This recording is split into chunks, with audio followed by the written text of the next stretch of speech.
consider the Sugar Bill, National Assembly Bill number 68 of 2019 by Honorable Wafula Wamunyinyi.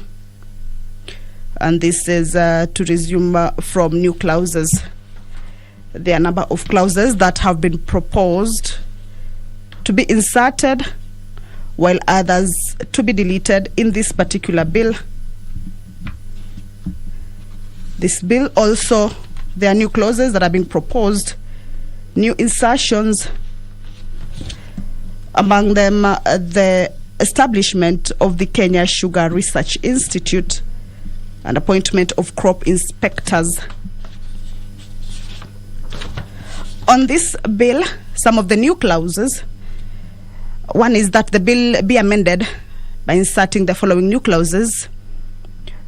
One of the clauses is that a person who imports sugar into Kenya shall, before importation or prior to importation, that they will be needed to provide evidence that the sugar they intend to import is not available in the local market. They'll also be required to provide a sample of the sugar to be imported and a pre-import verification certificate from the country of origin. And they'll also be required to obtain pre-import approval from the board. It goes ahead to say that if a person who contravenes this section commits an offense and shall, on conviction, be liable to imprisonment for a term not proceeding 5 years, or to a fine not exceeding 10 million shillings, or both.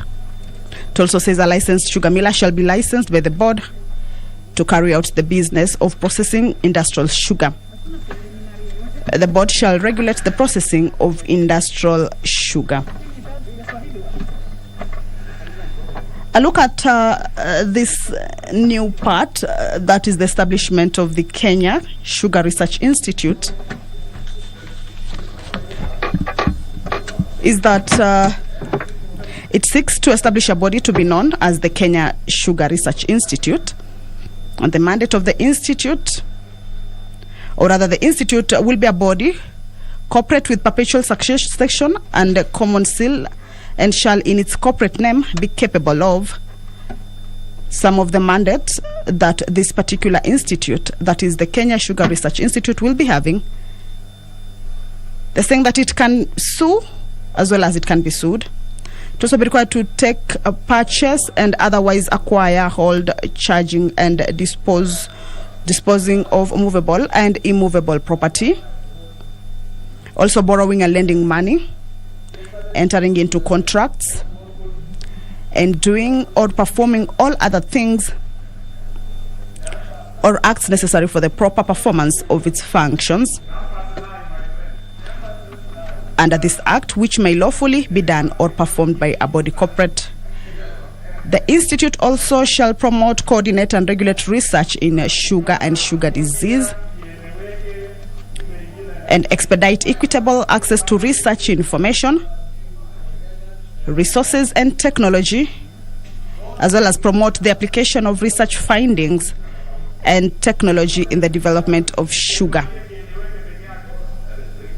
It goes ahead to say that for the purposes of carrying out this function, then the institute shall formulate policy and make policy recommendations to the Cabinet Secretary on sugar research, prioritize areas for and coordinate sugar research in Kenya in line with the national policy on sugar, determine and advise the government on the resource requirements for sugar research in Kenya, both at the national and county level.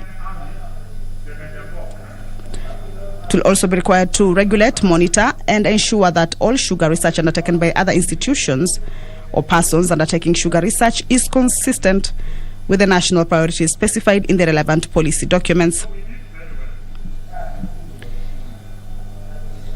It also has the purpose to formulate or approve medium and long-term research plans, strategies, and budgets of the institute.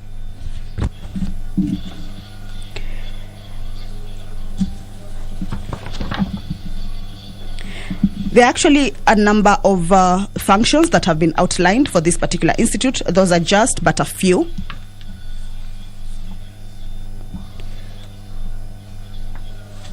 There's also the developing of agronomic packages for sugarcane maintenance and management. It will also be required to establish platforms for the purpose sharing of research and information, advancing research and transfer of technology and dissemination of information relating to advancement made in sugar research.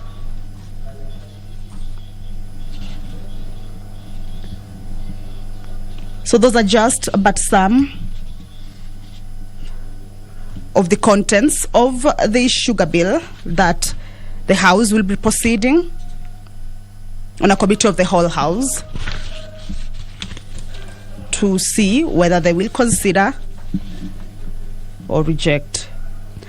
Pursuant to the provisions of Standing Order 42A, subsection 5, a number of members will be asking questions, opposing questions to relevant authority. The members for Tigania East, Honorable Josephat Kabebea, will be set to ask the Cabinet Secretary for Transport, Infrastructure, Housing, Urban Development and Public Works to respond to why the upgrading of Mikinduri Kunati Gatithie Road in Tigania East constituency is yet to commence over 4 years since the contract for the works was awarded. Well, I will now hand you over to the live broadcasting of this morning session.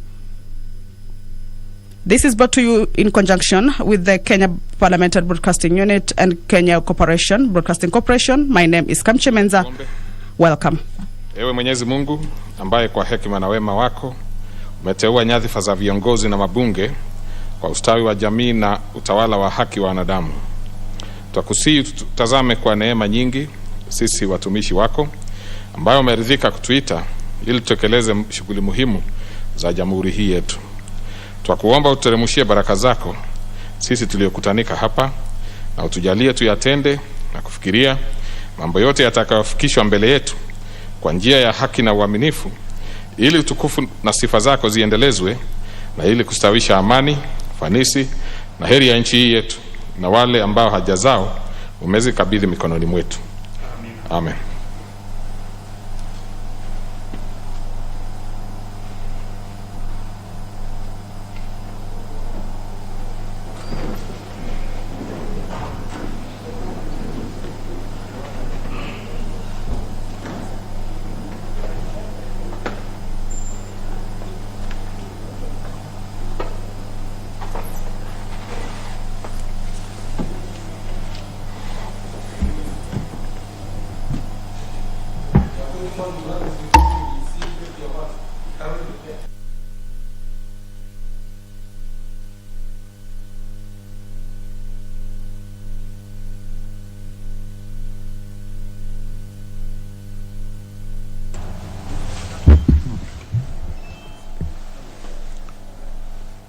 We will require a few more members, so we will order that the bell be rung for 10 minutes.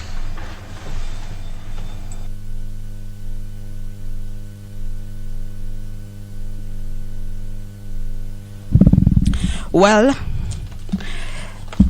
the Deputy Speaker, National Assembly, Moses Cheboy, has just ordered that the bell be rung for 10 minutes so that the House can attain the required quorum to continue with the House business this morning. Deputy Speaker, National Assembly, Moses Cheboy, is the one overseeing this morning's National Assembly session.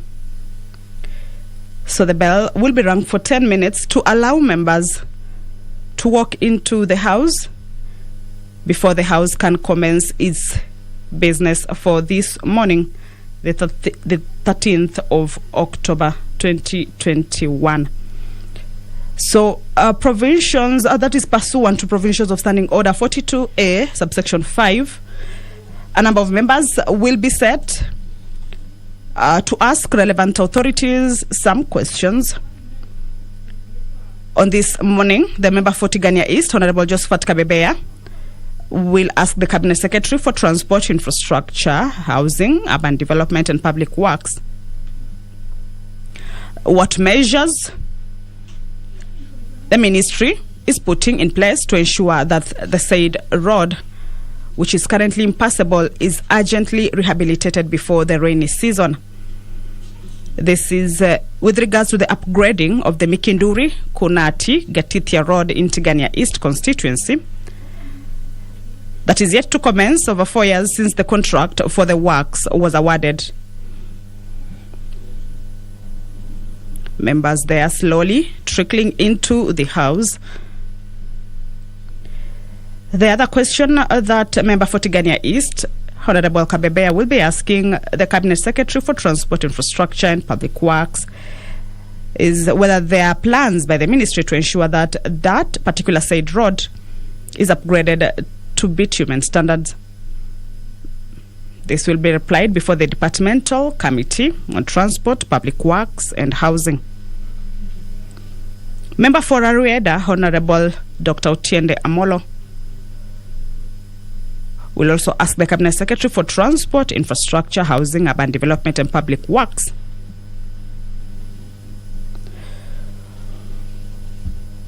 whether he could provide the status of construction of the Luanda Akado Kalandini Road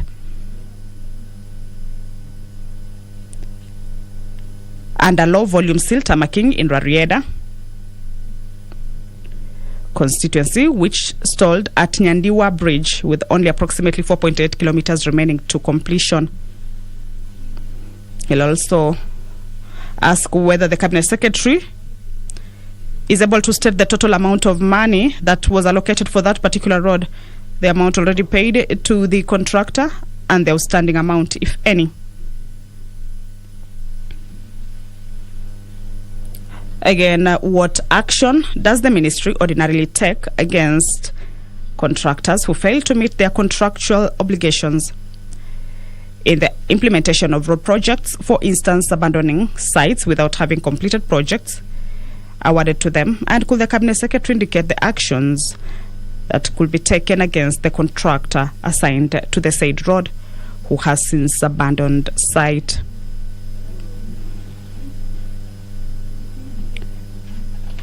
Remember, this morning's National Assembly session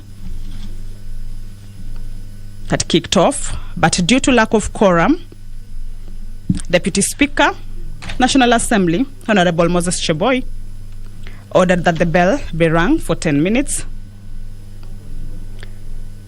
just to allow more members to walk into the chambers to enable the House attain its requisite numbers for the House business to kick off. Members are yet to come into the chambers and enable the House attain that particular number.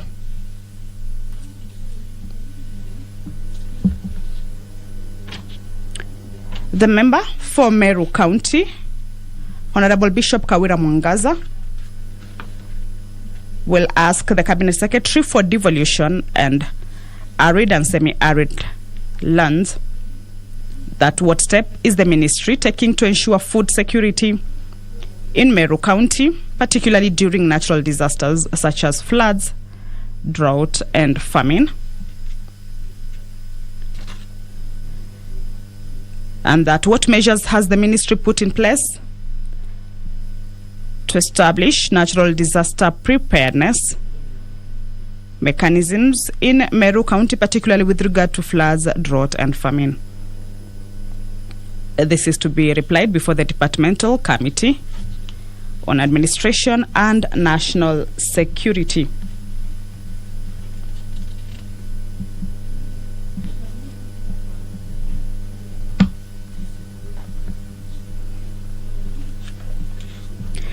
Member, this is nominated member, Honorable Godfrey Osotsi, will also ask Cabinet Secretary for Energy whether the Cabinet Secretary could explain why Kenya Power and Lighting Company Limited is operating without insurance of critical assets under public liability with consequential loss, insurance cover and fire and perils cover for 122 substations distributed across the country, which he says it exposes strategic public installations worth over 37 billion Kenya shillings and employees to major risks in case of accidents.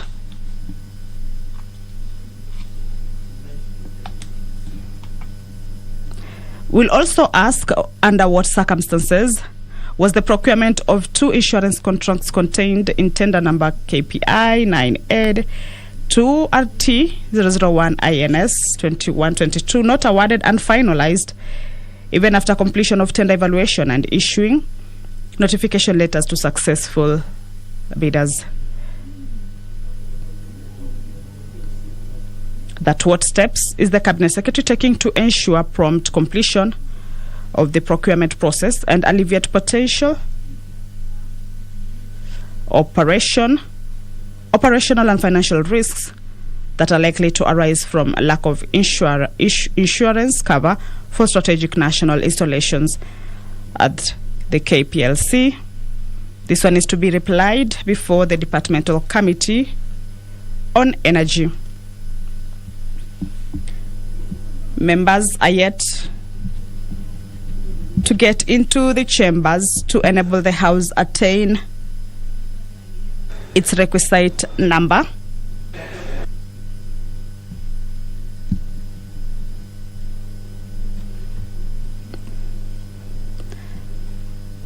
Members there slowly walking in by one to help the House reach its number that can enable the House begin its business this morning. According to the standing orders, if a quorum does not appear to be present, then the Speaker or the Chairperson shall cause the division bell.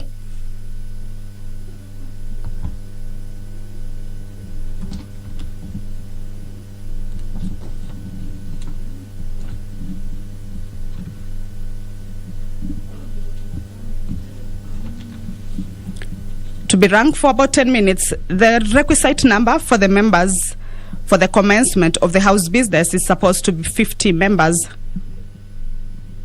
So then if there is not quorum present when the chair is taken at the time appointed for meeting of the House, this morning was about 9:30, immediately after the prayer, saying of the prayer, the Speaker shall order that the bell be rung for 10 minutes. And if no quorum is present at the expiration of the 10 minutes, the Speaker may direct the bell be rung for a further 5 minutes. So we're still waiting for members to get into the House. About 50 members will enable the House commence its business this morning.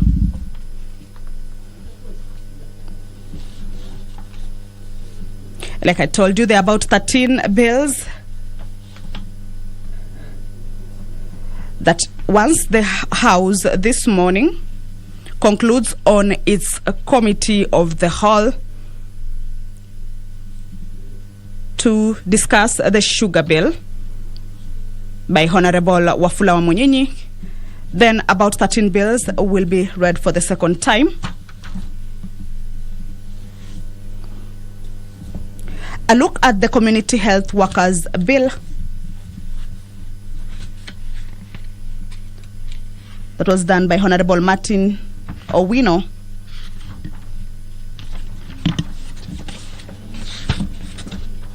Is that the principal object of the bill is to provide a framework for the regulation of community health workers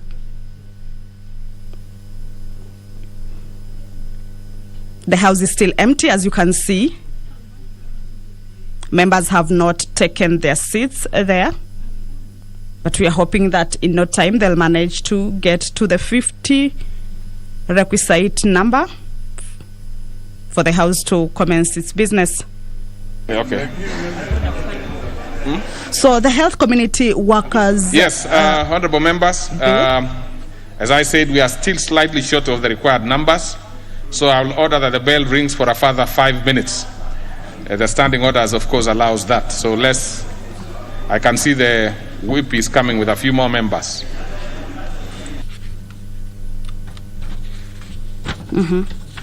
Deputy Speaker, National Assembly there, Honorable Moses Cheboy, ordering for the bell to be rung for another 5 minutes.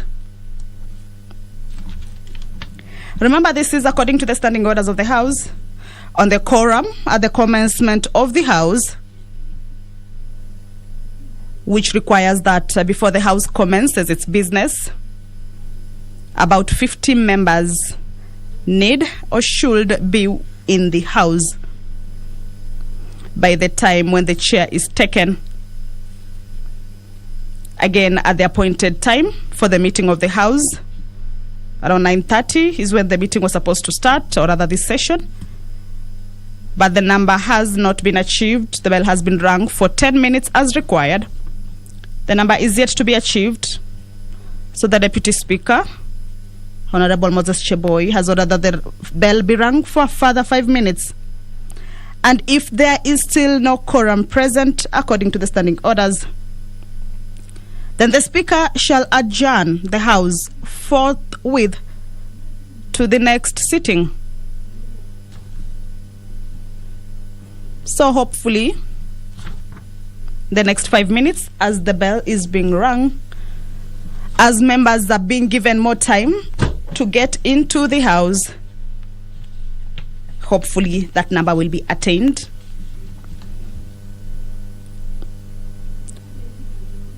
A look at the Community Health Workers Bill, National Assembly Bill number 30 of 2020 by Honorable Martin Peters Owino, which is among the bills this morning that are set to be read for the second time, is that the principal object of this bill is to provide a framework for the regulation of community health workers. The Health Act 2017 in the first schedule recognizes community health services at level 1, in which the person in charge is the community health extension worker. The community health workers is important as this is the health personnel. Somebody should ask the whips to come in after 3 members. The community health worker knows the homesteads in the area he or she lives and is familiar with the language of the people. By going door to door, they are able to know the people in need of various health care services. They thus help in preventive health care. However, despite their important role, the bill says that most of these workers are volunteers and, if lucky, are only paid allowances. It is therefore important to develop a framework for their recognition and regulation so that they are entrenched in the government like other professionals.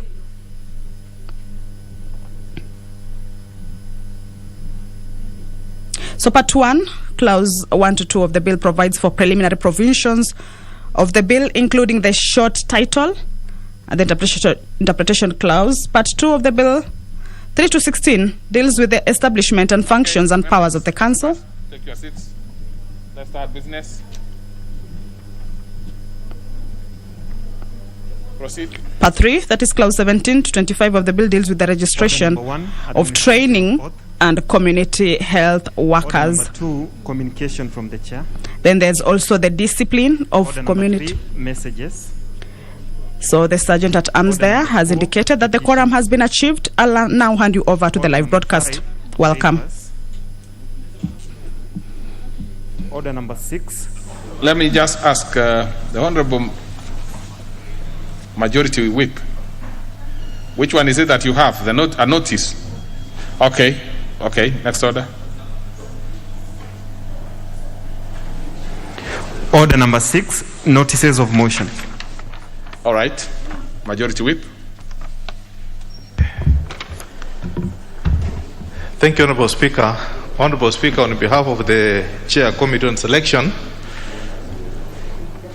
notice of motion, the Chair of Committee on Selection, further changes in committee membership. That further to the resolutions of the House of Tuesday, 5th December 2017, Wednesday, 15th July 2020, 11th February 2021, and 4th May 2021, appointing members to various committees and pursuant to the provisions of Standing Order 173, this House further approves the appointment of the following members to the respective committees specified hereunder. 1. The Honorable John Munene Wambugu, MP, to move from the Departmental Committee on Justice and Legal Affairs to the Departmental Committee on Administration and National Security. 2. The Honorable Daniel Kipkoskei Rono, MP, to be appointed to the Departmental Committee on Justice and Legal Affairs. 3. The Honorable Kathoni Wamushomba, MP, to move from the Departmental Committee on Transport, Public Works and Housing to the Departmental Committee on Agriculture and Livestock. 4. The Honorable Moses Malulu Injendi, MP, to move from the Committee on Regional Integration to the Departmental Committee on Transport, Public Works and Housing. 5. The Honorable Benjamin Kadhiru Mwangi, MP, to move from the Select Committee on National Cohesion and Equal Opportunity to the Committee on Regional Integration. 6. The Honorable George Ndungu Koimburi, MP, to be appointed to the Select Committee on National Cohesion and Equal Opportunity. 7. The Honorable John Juguna Wanjiku, MP, to be appointed to the Select Committee on Implementation. And 8. The Honorable Mohammed Lokiru Ali, MP, to move from the Departmental Committee on Energy to the Departmental Committee on Education and Research. And then finally 9, the Honorable Pavel Oimeke, MP, to be appointed to the Departmental Committee on Energy. Thank you, Honorable Speaker. Very well. Next order. Order number 7, questions and statements. Under this particular order, we will be having questions, ordinary questions. Starters off is the Honorable Member for Tigania East, Honorable Josephat Kaveavea.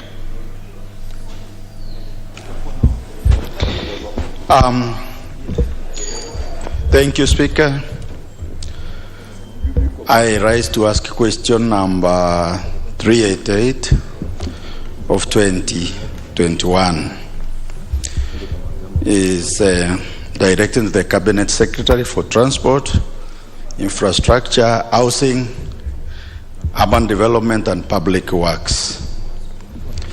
So I ask the Cabinet Secretary, why is the upgrading of Mekindori Kunate Gatidine Road in Tigania East constituency yet to commence over 4 years since the contract for the works was awarded to one elite construction company?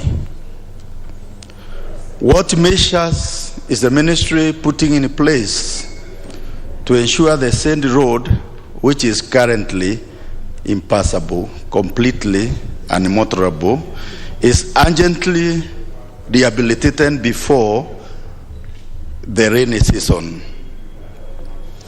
Are there plans by the ministry to ensure that the said road is upgraded to bitumen standards immediately, because it is long overdue and the people of Tigania East have suffered?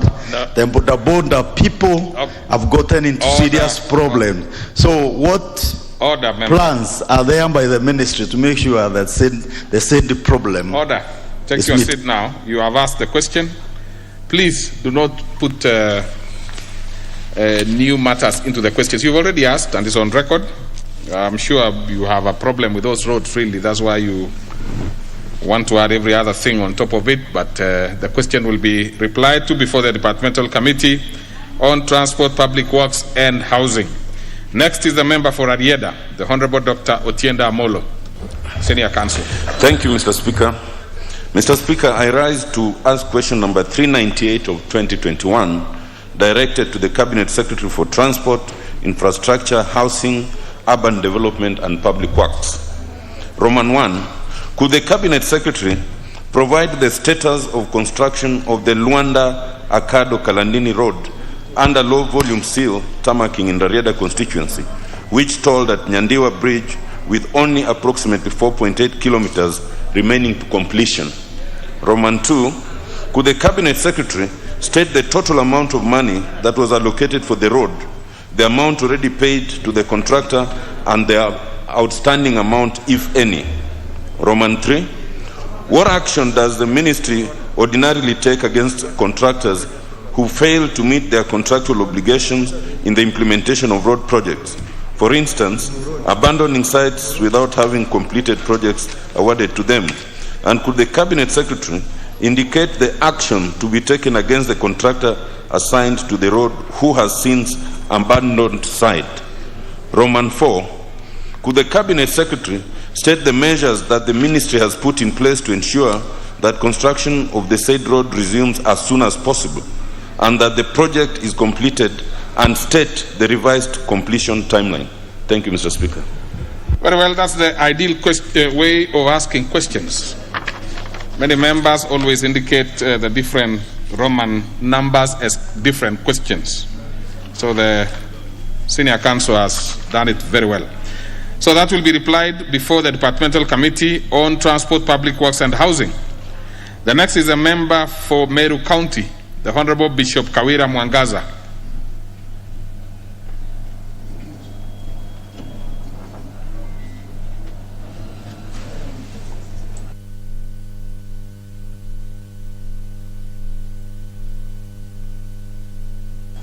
Okay, honorable members, actually the member had made a request which was accepted to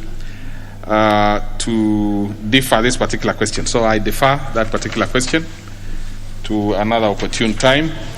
So we go to the nominated member, the Honorable Godfrey Osotsi.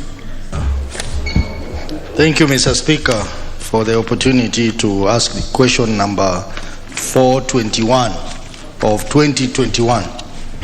This question is directed to the Cabinet Secretary for Energy, and it reads, Roman 1, could the Cabinet Secretary explain why Kenya Power and Lighting Company Limited is operating without insurance of critical assets under public liability, in brackets, with the consequential loss insurance cover and fire and peril cover for 122 substations distributed across the country, thereby exposing strategic public installation worth over Kenya shillings 37 billion shillings and employees to major risks in case of accidents?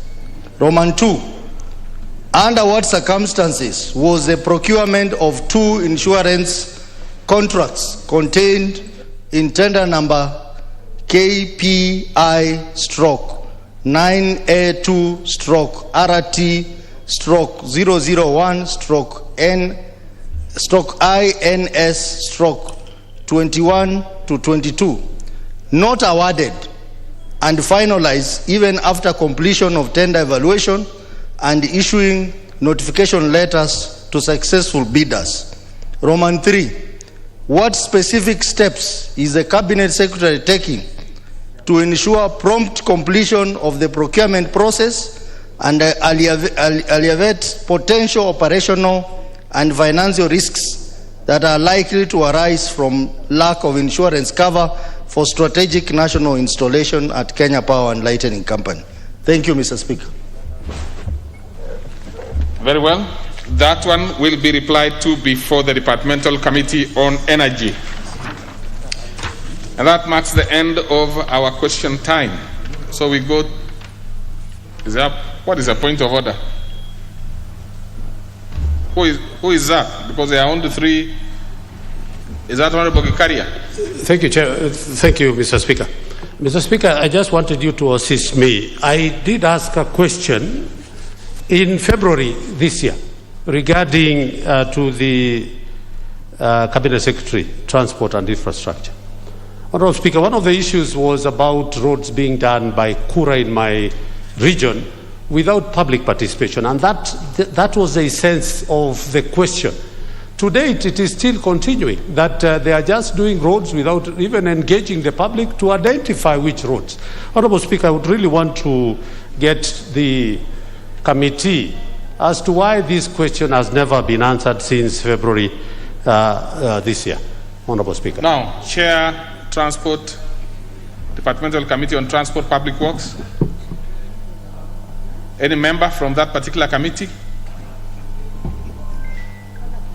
Well, of course, not the ones who have just been, whose notice has just been issued. I'm talking about those ones who are actively in the committee. Now, in absence of the team, I would ask the majority whip to please take it up. Let's get to know why the Honorable Gikaria's question has not been replied to. And that is about 8 months, is it? 8 months, and that is actually serious. Well, but I'm sure also we'll use other avenues to make sure that the chair is informed that this is a matter that is long overdue, should have been answered much earlier. Okay, so we go to the next order. Order number 8, Committee of the Whole House.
Order, members. We are now in the Committee of the Whole. The Sugar Bill, National Assembly Bill number 68 of 2019 by the Honorable Wafula Wamunyinyi, MP. Now, we are resuming, last time we did clause 3 to clause 38. So, we are now moving. We'll be starting with the new clauses, actually. So, yes, what is it? That should be Honorable Washieri. Thank you, Chair. Chair, in as much as we have moved that far, up to clause 38, we had some clauses that we had not resolved, Chair. And this I'm speaking on behalf of Honorable Oundo, who had pointed out some typos in clause 36, and he was very specific. But we left this matter hanging. But under Standing Order number 152, Sabbatical 3, I think it gives us a solution on what we need to do. Because the Standing Order is very clear, and it reads, at any time before the certification of the bill, the Speaker may correct formal errors or oversights therein without changing the substance of the bill, and thereafter submit the bill to the President for assent. And I was thinking, Honorable Chair, that I think this would be the best time for us to point out so that we can have this corrected. And it was mentioned. I hope. Yes. And the errors in this case, Honorable Chair, is in clause 36, as proposed by Honorable Oundo, was in line 1, there is a repetition of this. It was repeated twice. And then subject to subsection 2, the subsection 2, which was referred to, is no longer in the bill. I thank you, Chair. Yes, Honorable Sherry, that is fair enough. Actually, as you have rightly said, the Speaker, which is fairly administrative, when there are typo issues and typographical issues, that is actually resolved at the clerk's office. And it is good you are pointing it out, and it was pointed out last time. And that is fairly administrative. But when there is an issue on a clause that has been dealt with, that is substantive, and that requires the House to relook on the clause, that's why we have the recommittal. And I'm actually aware, I think there are 2 clauses that will be subjected to a recommittal later on. But on the typos, you are right. And you have gone on record again on the same. That will be dealt with at the clerks and at administrative level. But it's good that you're on record again on the same. So, honourable members, we shall proceed with the new clauses. New clause 4A. We shall have new clause 4A. The mover. Who is the mover? Yes, Honourable Chair for Agriculture, Honourable Tiren, you can move for the second reading of the new clause. Thank you, Chair. I beg to move for the second reading, clause 2 of the new bills as it is in the order paper. The bill be amended by deleting clause 2 and substituting therefore with the following. Sorry, not clause 2. It's supposed to be in clause 4. Sorry for that. For clause 4A. Clause 4A, not clause 2. Clause 2 will come at the end. The new clause, sorry. Okay. I beg to move the new clause that the bill be amended as it is on the order paper. Then I go direct to the justification of the new clause 2 4A. Not new clause 2.4a. It is actually new clause 4a specifically. You can just because it is already outlined in the order paper. What the members will be waiting for is the import or the rationale of the new clause, so that you carry the members along. Okay. New clause 4a. That is it. Huh? Yeah. The justification of the rationale is that the county governments have been assigned functions related to the agriculture and trade in agriculture under the 4th schedule of this constitution. It is therefore imperative to assign specific roles and functions to the county government. The new clause 4A therefore assigns those functions to the county government as proposed in the new clause 4A, paragraph A to E. Honourable members, I propose a question that new clause 4A be now read a second time. Honourable members. Yes, Honourable Olesan Kok, you can have one member, then we make progress. Honourable Speaker, if you can see 4AE, establish an efficient, that is the county government, establish an efficient road network for the movement of sugarcane, delivery of other services and general development of the sugar industry. We know our constitution prescribes very well which roads are for county government.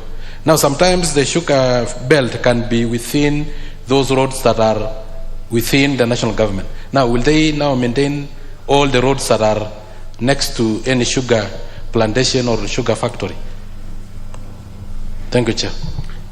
Yes, is that Honourable Koyo?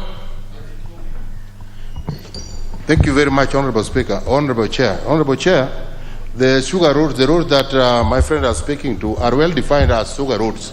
They are within the provision of the sugar factories, and they are always maintained by the sugar industries. Now that the county government is going to take over, we are giving them the role, they must also take charge of those roads. Okay, very well. 1 minute, Honourable Afura Munyinyi. Thank you, Mr. Chair. Clearly, county governments have been assigned functions by the Constitution. Agriculture is one of the devolved functions. But at the same time, the area within which cane is grown and collected from farms, roads must be maintained. It is therefore important that other than the others, the county government needs to have functions to deal with within a particular area. Very well. So we support this, Mr. Speaker. Honorable members, let's make progress really on this one. I now put the question that new clause 4A be now read a second time. Will as many as are of that opinion say aye? Aye. Will as many as are of a contrary opinion say nay? The ayes have it. I propose the question that new clause 4A be part of the bill. I put the question that new clause 4A be part of the bill. Will as many as are of that opinion say aye? Aye. Will as many as are of a contrary opinion say nay? The ayes have it. New clause 5A. Mover, please move the second reading of new clause 5A. Honorable Chiren. Thank you, Chair. I beg to move clause 5A for the second reading as it is on the order paper. That the bill be amended by inserting the following immediately after clause 5.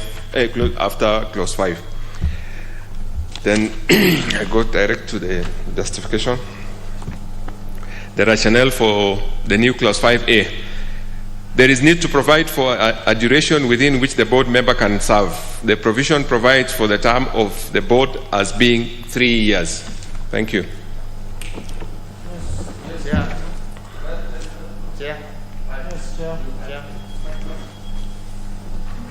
Let me propose a question first. Honorable members, I propose a question that new clause 5A be now read a second time. Honorable Chris. Thank you, Chair. Chair, I rise to support the provision of the duration of the board member for the 3 years. And this is also it's also consistent with the state corporations, because this is going to be a state corporation, and the state corporation and the Mwongozo guideline provides for the 3 years. So it is good for purposes of consistency. Very well. Member for Tidelet. Yeah.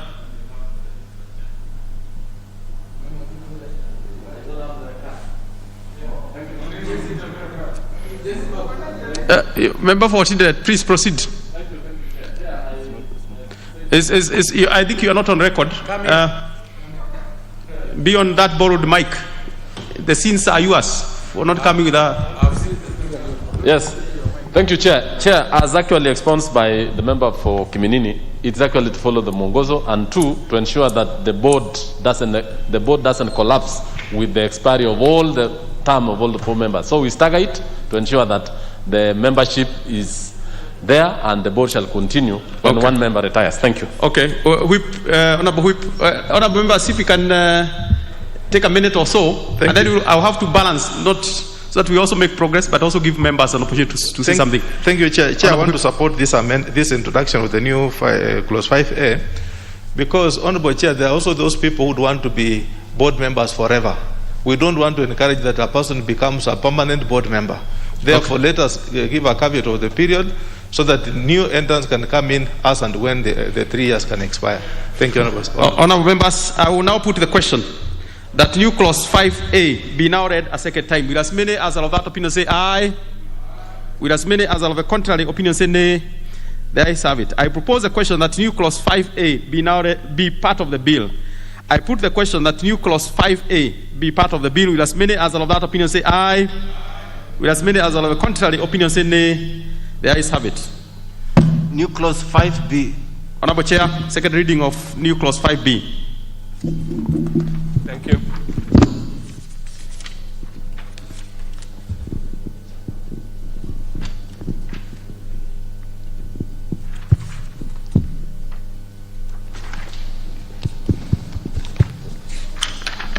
Thank you. I beg to move for the second reading new clause 5B as it is on the order paper. The rationale, let me go direct to the rationale on that. The intention of this clause 5B. There is need to provide for a vacation of office for the persons serving in the board. These are in terms where one is unable to discharge the functions. Instance where one is unable to discharge his functions of the office. Thank you.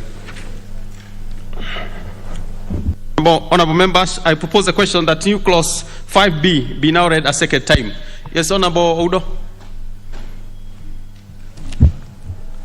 Chair, in principle, I support the amendment, the proposed amendment. However, we seem to have either left out a very critical aspect concerning if a member is declared unable to hold office by virtue of the Chapter 6 of the Constitution and relevant legislation. Probably this is an area we ought to have picked so that we make it tidier and cleaner. But as it is, it's okay.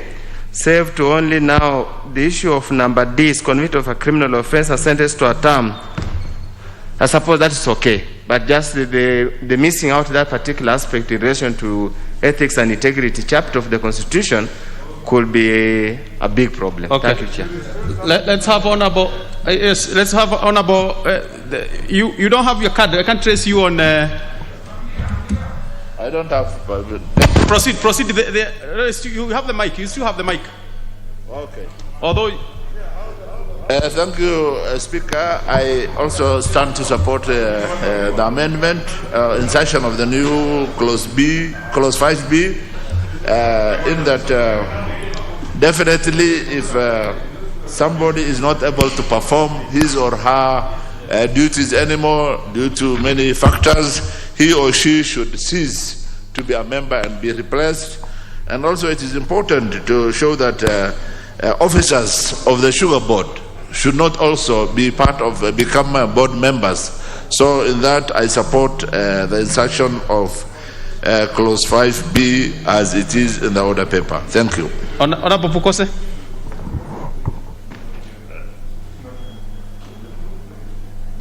Thank you, Chair. Chair, I support this amendment, especially amendment number 2, which makes it that somebody cannot, having become a chair of the board, and then you are able to maybe award yourself to be an agent or to even be employed by the board, then you should be able to cease being a member. That way, it avoids the conflict of interest. Thank you, Chair. Honorable Nyikal. Chair, I rise to support this, but I have a problem with D. Is convicted of a criminal offense and sentenced to a term of imprisonment of exceeding 6 months without the option of a fine. I see that, what about if there's the option of a fine? He has 6 months, he or she has 6 months, but is given the option of a fine. That means the person who pays the fine can come back to the board. In my mind, I think it should be 6 months with or without the option of a fine, so that once you have been actually convicted and sentenced to more than 6 months, you cannot be a member of the board. So I would ask maybe the chair or the mover that we do further amendments there and say with or without the option of a fine, or just say not exceeding 6 months, full stop.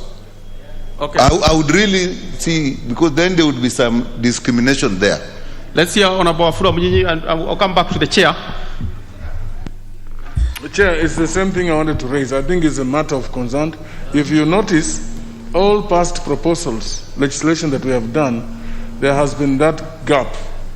And we need to sort this out so that it doesn't appear like when you pay a fine, even if you are convicted for a criminal offense, and you pay a fine, you go back to your station. That I think we need to correct that, Mr. Chair. Thank you. Okay, I hope that, Chair, you are taking note of what the members are saying, because I'll come back to you, because they are raising a fair point. Honorable Kilonzo.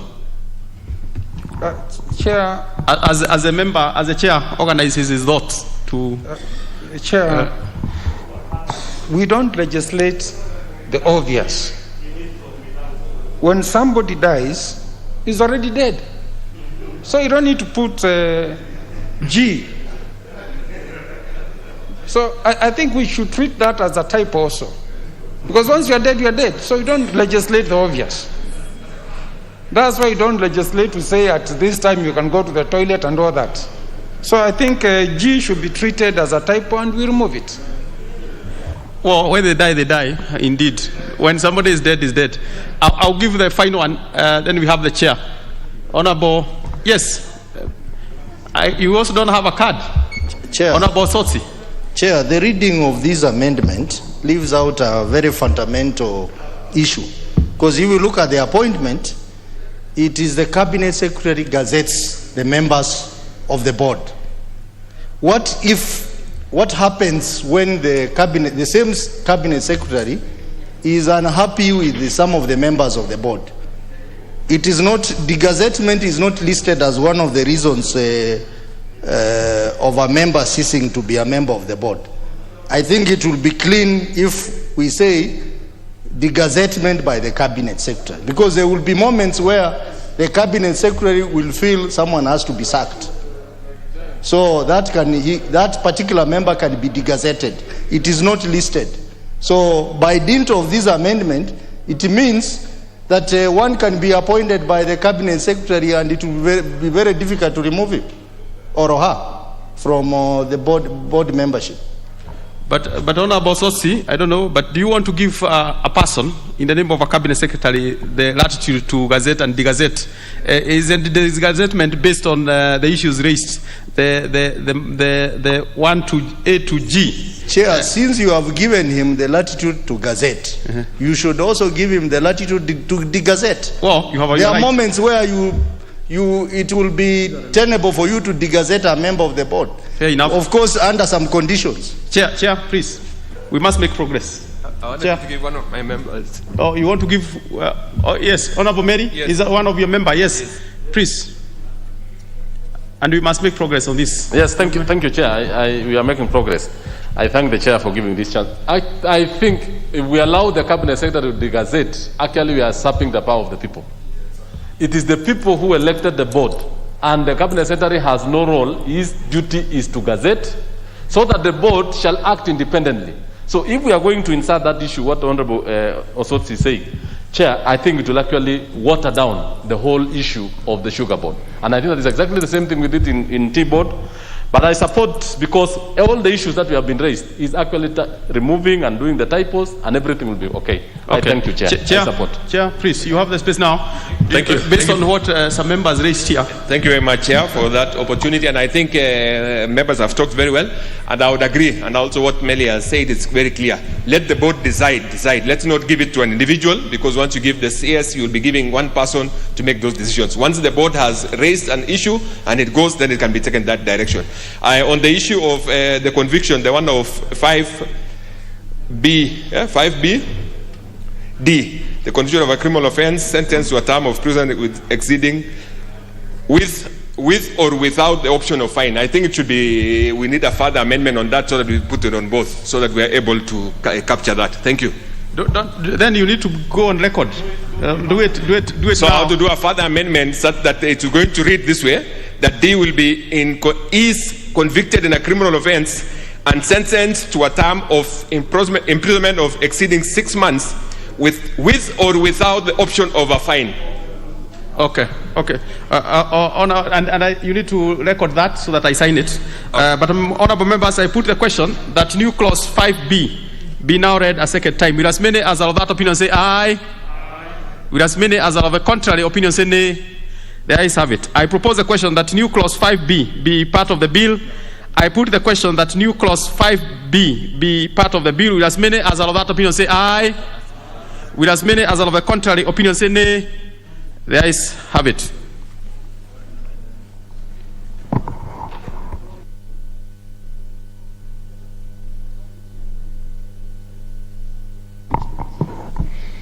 New clause 7A. Honorable members, Honorable Chair, new clause 7A. Thank you very much, Chair. I beg to propose for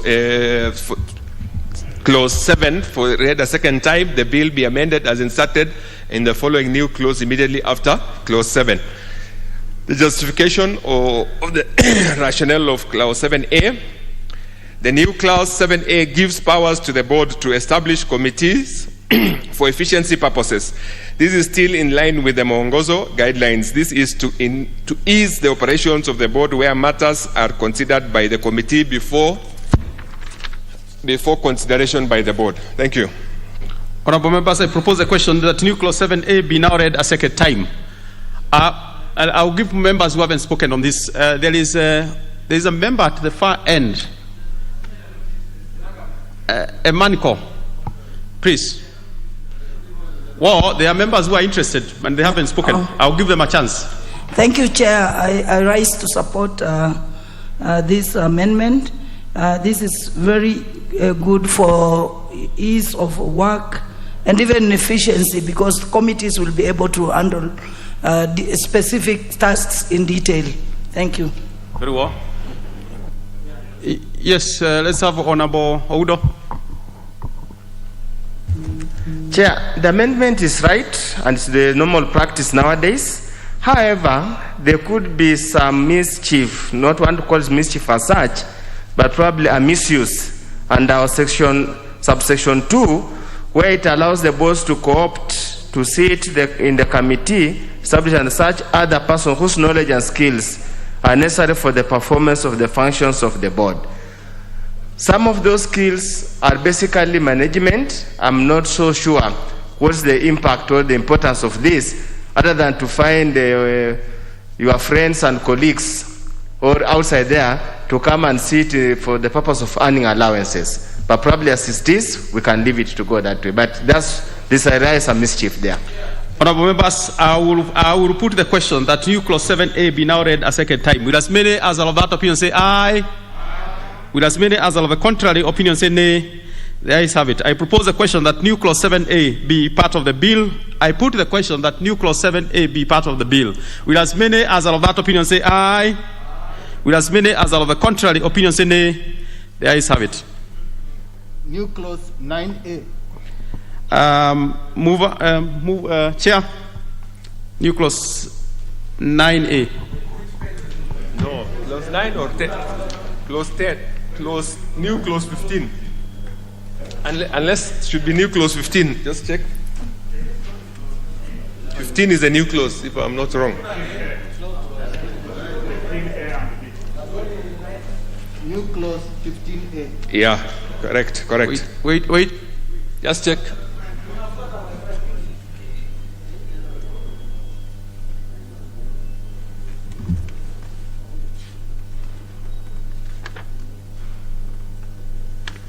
Honorable members, yes, I have confirmed. Actually, there is no new clause 9A. Although in the schedule here it is actually new clause 15. No, 15. New clause 15A. Yeah, new clause 15A. I can tell the members are quite alert, which is very good. This is sugar. I thought sugar is sweet. Can I proceed? This is sugar. Yeah, sugar is sweet. And sugar is sweet. Chair, please proceed. Thank you, Chair, for that. I beg to move that new clause 15A be put the second time as it is on the order paper. The bill is to be amended by inserting the following new clauses immediately after clause 15 as it is in the order paper 15A. The justification. 15A. The objective of this new clause 15A is to regulate sugar that is being imported into the country where there is sugar available in the local market and to put in conditions to be met before the importation is carried out. The conditions must be met before the board issues a certificate under clause 15A1 paragraph C. Thank you. I'll propose a question that new clause 15A be now read a second time. Yes, let's have the member at the far end. Yes, Honorable Nagabo. Janet. Thank you, Chair. Chair, I just want to support this amendment. It is very important because we don't want to have the middlemen in between there. Thank you, Chair. Yes, Honorable. Let me come here, this way first. Honorable Chris, Honorable Koyo, I can see you. Thank you, Chair.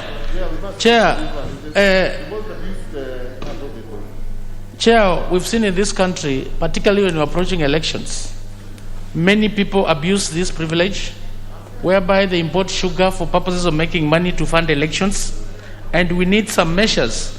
And I remember, Chair, we discussed, and when we say they must show evidence that the sugar they intend to import is not available in the local market, we have a challenge because we discussed about the role of the board and at times it's been conflicting or competing, for instance, with Treasury or the relevant CS. So as we move forward, I think we need to clean that particular part so that when we say, and I wish the chairman of Agriculture Committee is listening, so that we get to know, because who approves when we talk about the shortage of sugar? Is it the board? We assume it's supposed to have gotten maybe this from the board. And again, when you say provide, you are providing evidence to who? You are again providing evidence to the board. I think the issue of the board, there must be clarity, because many times the CSS have been abusing this privilege, whereby they unilaterally go and issue those permits for importation. And I think with this clause, it's going to help in curing that. We support. Thank you. Sankok. Yeah. Honorable Sankok, do you want to sit your ground? No. Chair, this issue of, on the issue of provided that the sugar is not available in Kenya, is it the type of sugar?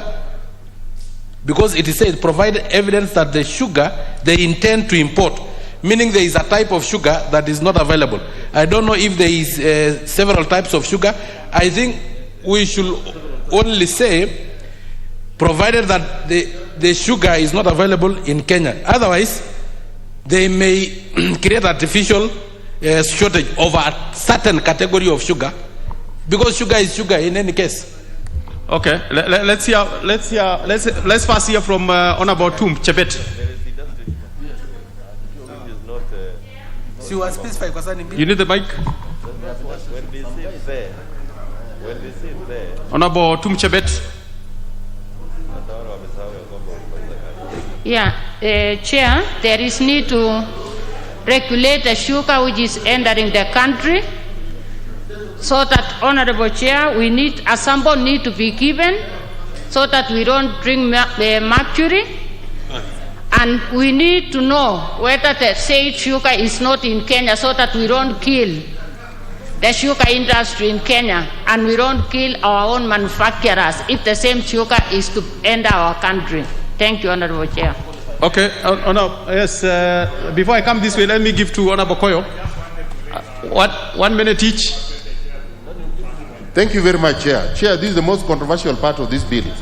Sugar is always imported at the behest of important people carelessly, even without evidence that there is shortage of sugar. Yes. So we must make this version very difficult for those who intend to import sugar. They must be given evidence that sugar is lacking, and that must be made public. And if sugar is imported, there must be evidence when the importer is bringing in sugar, and so that those who are able to monitor can monitor the ship and be able to know how much when it finally arrives. It is not something you can just leave carelessly in the hands of Sugar Board. Okay, let's hear Honorable Pukos. I am sure the Chair, you are taking note of what the members are raising. Honorable members, I'm lingering a bit here because it is important. Chair, thank you. Chair, I would want to persuade the Chair to make a further amendment, because when you look at 15AB, provide a sample of the sugar. Whom are you providing the sample to? So I would want him to say provide a sample to KBC, because KBC is the one that keeps the standards. So provide a sample of the sugar to be imported to KBC, and pre-import verification certificate from the country of origin. Whom are you giving that pre-import certificate? Because it has to be clear. You remember the issue of the mercury sugar. Was it now is KBC the one which is responsible, or it is the government chemist? Because that has to come out very clearly. So I would want that if this you provide it to KBC, the sample should go to KBC, because KBC is the one that gives all the standardizations. Then that sugar will be deemed to be standard sugar that can be imported. Let's hear Honorable Murigi. We haven't heard from Honorable Murigi. Thank you, Chair. Chair, I raise to support this amendment. Chair, there is importance of providing the evidence that the sugar is intended to be imported, because some of the importers, they take advantage of our market, Mr. Speaker, even when the sugar is there and is enough. Secondly, Mr. Chair, I would like to concur with my fellow members, whereby we ought to strengthen B and C, where the evidence or the sample of the sugar which is being provided is provided to the KEBS or the ones who are supposed to standardize. Then C, obtain pre-import approval from the board or from the country of origin. The bond, or maybe where that pre-import is supposed to be given so that it can be verified. From Honorable Wafula Mnyinyi, I can see the chair is still consulting. I'm giving him time. I'll come to you, Whip, but I'm giving chance so that the chair consults. Honorable Wafula Mnyinyi, please. Import of sugar, Chair, has not been properly regulated in the past. In fact, if you saw the report, the last report of investigation from government chemists, from the laboratories, about the sugar that had been imported, which was said to be unfit for human consumption, it was because of the failures. And it is important that this is dealt with at this time so that we prevent such from happening. In fact, Mr. Chair, the only issue which I think we may have to note is make provision, clear express as to where the testing can be done. If it is KEBS, let it be KEBS. If it's government chemist or both, Mr. Chair, because there is no harm. So long as an arm of government that is responsible for this is tasked to do that assignment. Thank you, Chair. Honorable Whip. Thank you, Chair. Chair, I want to agree with the amendments as proposed by the Chair, and also that further amendment sought by the Honorable Dr. Pukose, because it's very important to be specific to which board are we going to submit. But Chair, I want to insist on the amendment 15A, Part A. The evidence that the sugar they intend to import is not available in the local market. Honorable Chair, there is this habit where unscrupulous business people create a vacuum in form of sugar being not available. So it's important we tighten that loophole so that they don't import sugar, yet when you go to Nzoia Sugar Factory, the stores are full. When you go to Butali, the stores are full. Let us ask them to produce evidence that the sugar they want to import is not available. Honorable Sheri.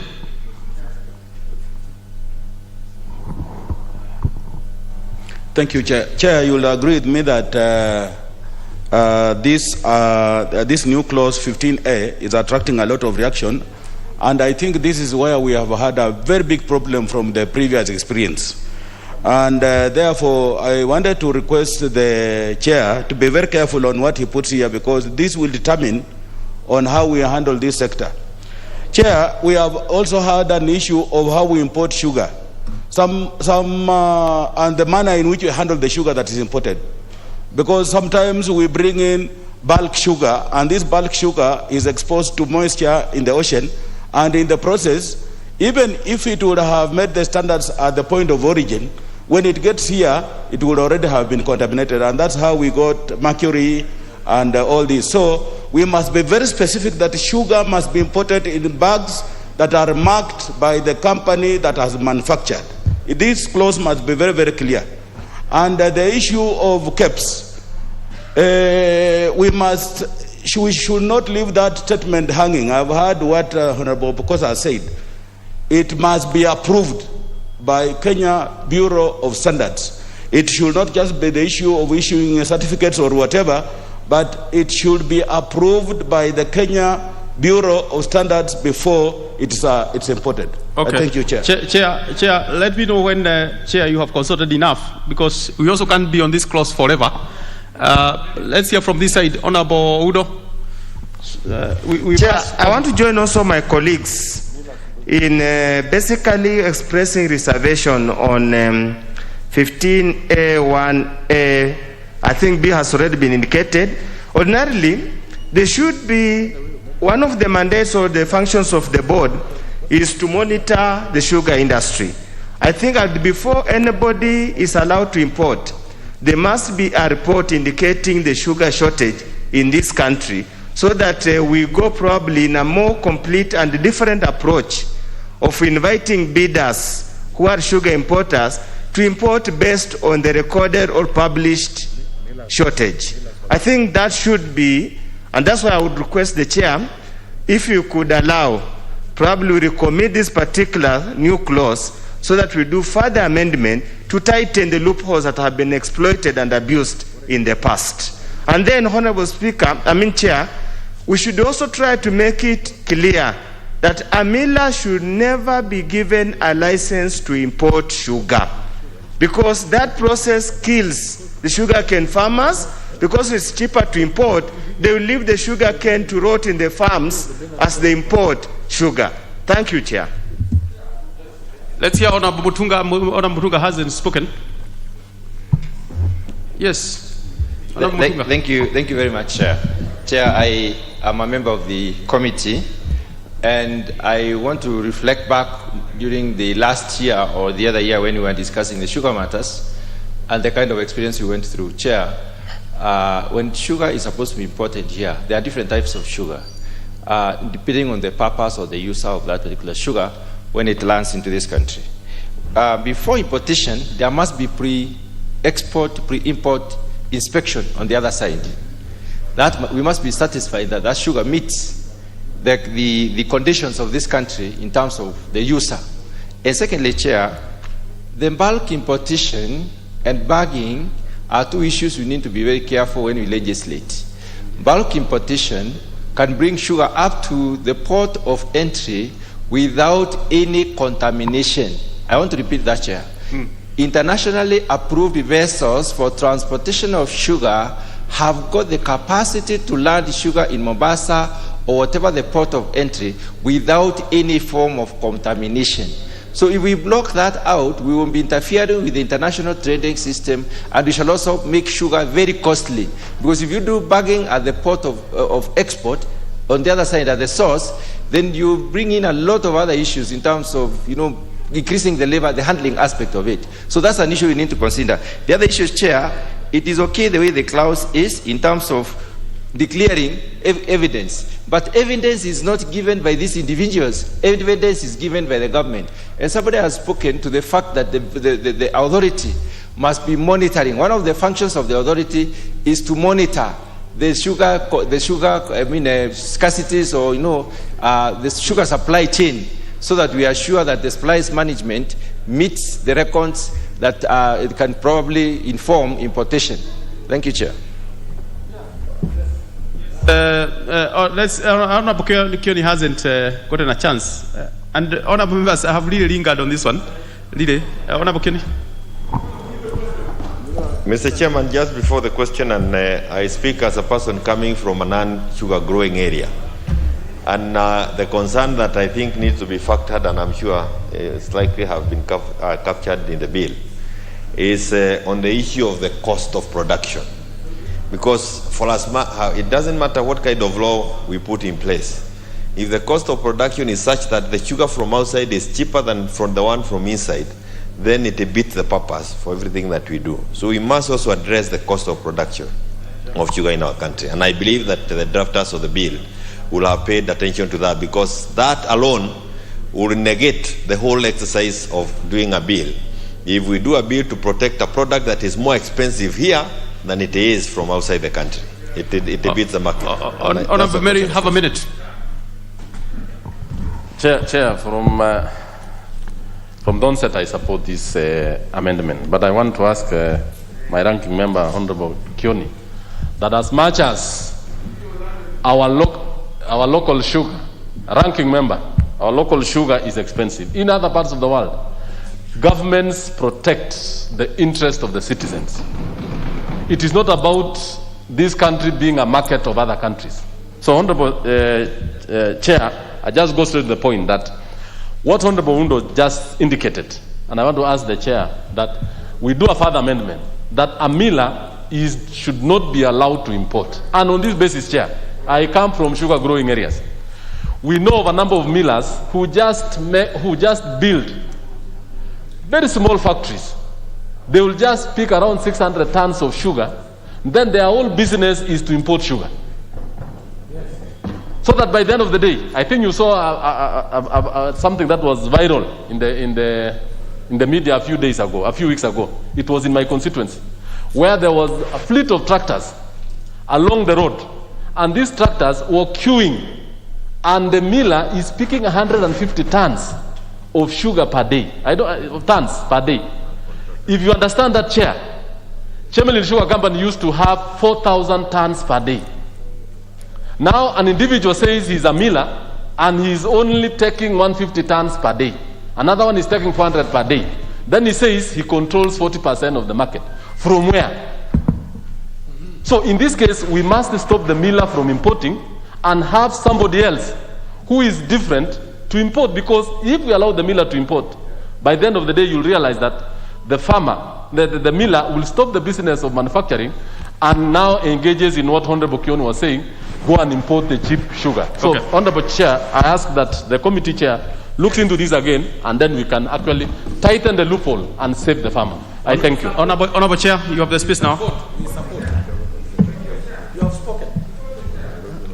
Thank you very much, Chair. Let me just speak on that. Thank you. I just wanted to add one or two things before on what members have raised. But I don't know, because I think what we have done is that if members can remember clearly, that we've put in the board, or rather the sugar board that we formed, we made sure that all stakeholders were included in the board. And we thought that was going to check some of these issues, because it is the board that will make decisions on what should be imported and who should import. I also wanted to add that millers, when they are being licensed, they give their capacity, or they give their quantities of milling, so that where a miller is not able to buy or is not able to mill a particular percentage and the sugar cane was available locally, then they should not be, of course, they should be looked into and checked why they are doing that, and so that they are not allowed to mill and be allowed to import. But as members are saying, if they feel we need to look into it, I shall be willing, because I want to also make sure that we tighten all areas that bring in importation, because that's one of the challenges that has faced our farmers. Okay. So, the chair is on his feet. Proceed, honorable. Thank you. Honorable Chair. Then I wanted to touch on the issues that was raised about the standards or KEBS or which other. Where it is very clear. I want to remind members, if we can go back to clause 26 that we passed on the other day, is that I want you to read, and maybe I may just touch a bit of clause 26, the old one, that the bill be amended by deleting 26 and substituting therefore with the following clauses.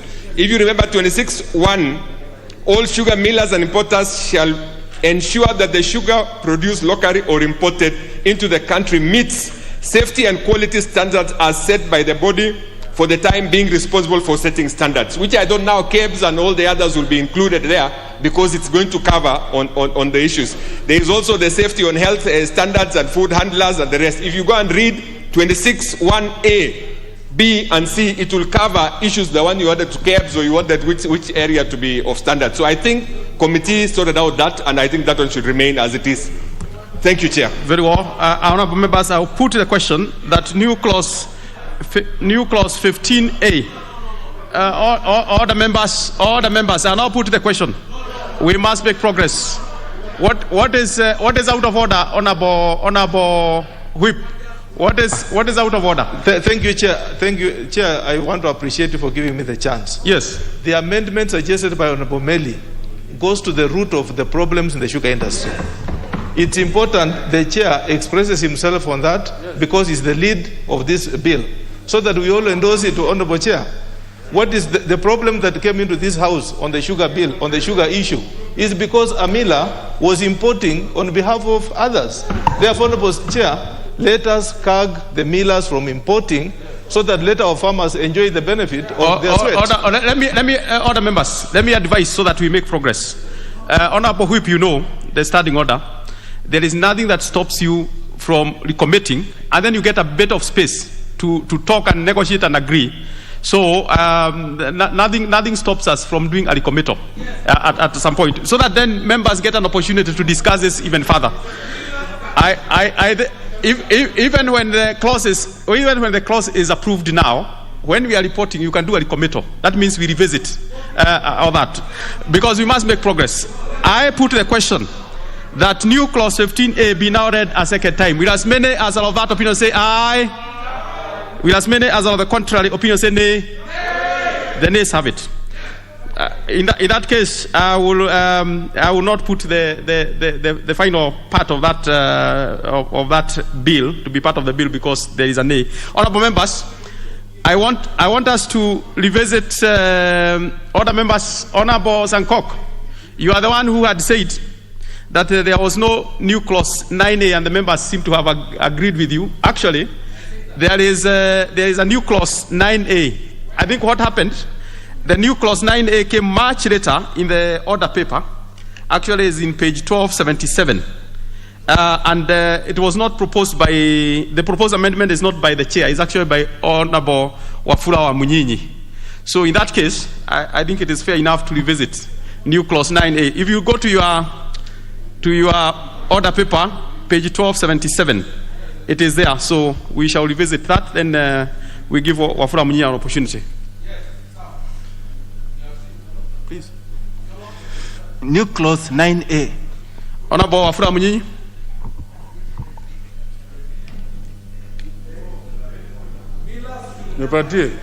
Thank you, Chair. This is for members who have not spotted it. It's page 1277. Page 1277.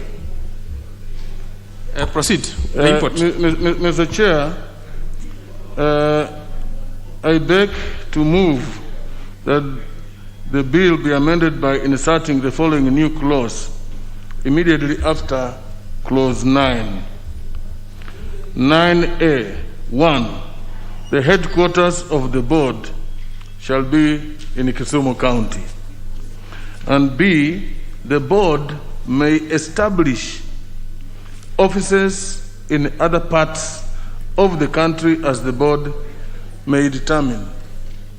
Mr. Chair, the reason why we came up with this proposed amendment is after I was convinced by a number of members and stakeholders that we did consult with, that in the spirit of devolution and in the spirit of decentralization of functions in the country for purposes of ensuring effective management, effective delivery of service to the people, to the stakeholders and partners within the sector, this headquarters be placed in Kisumu, because that is where the major stakeholders who are cane farmers are in that area.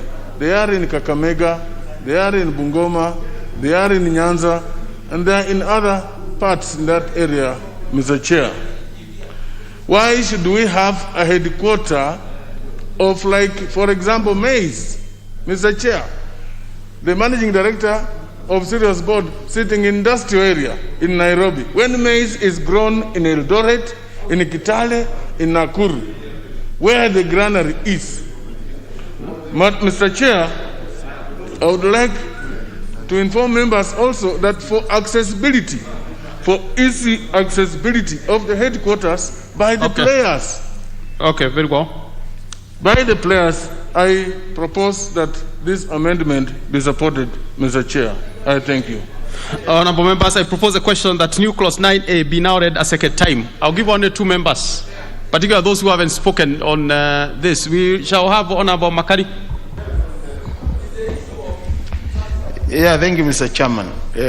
Mr. Chairman, while I support that amendment, that new clause, I think, Mr. Chairman, I have reservations about the board having offices in other regions.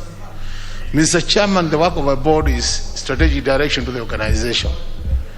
I have no problem with it being in Kisumu, but a problem with it being given the chance to introduce other offices. So let's just say there will be a board which will be headquartered in Kisumu, and we stop it at that, Mr. Chairman, because it's just for strategic direction and policy direction, nothing more, Mr. Chairman. Honorable Nangabo, Janet.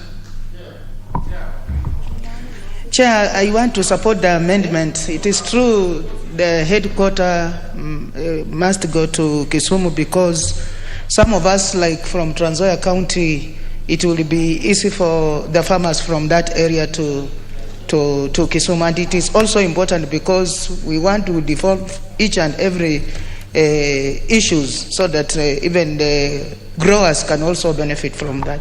Honorable members, let's make progress today. Honorable members, look, members, we must balance between all members who want to speak and also making progress. Honorable Sankok, I know you can speak. Honorable Asheri, you can speak, but Honorable Sankok, have a minute. Honorable Asheri, will have a minute. We must make progress so that we also, we have to do a balance. Honorable Sankok, have a minute. What is the rationale of having it in Kisumu? And yet we have 47 counties.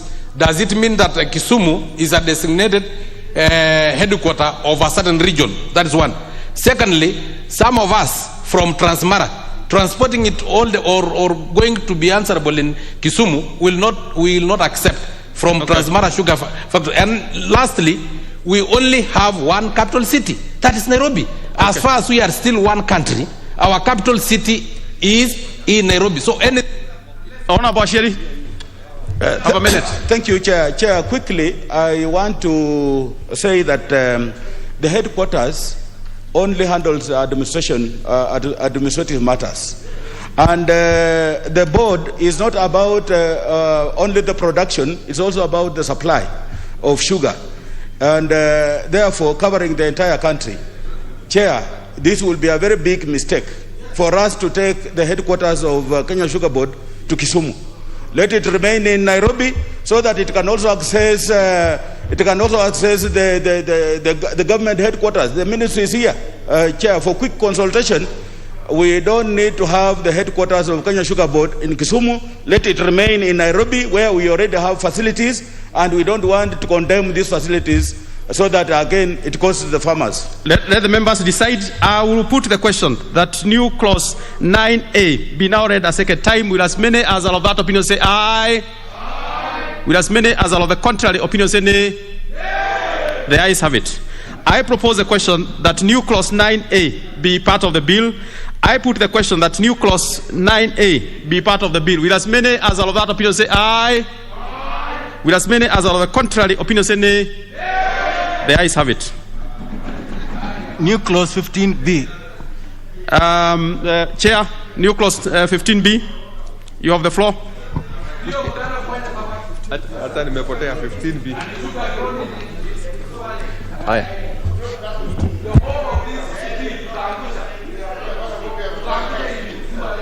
Chair, proceed, please. Thank you, Chair. Aye.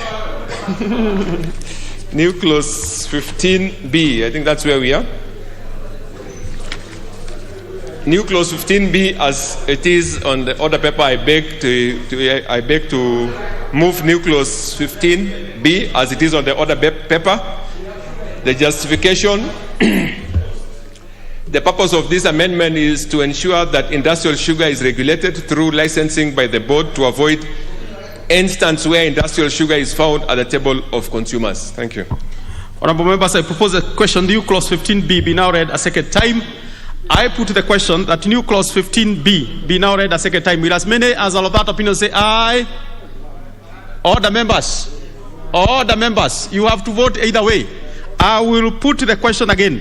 I will put the question that new clause 15B be now read a second time. Will as many as all of that opinion say aye?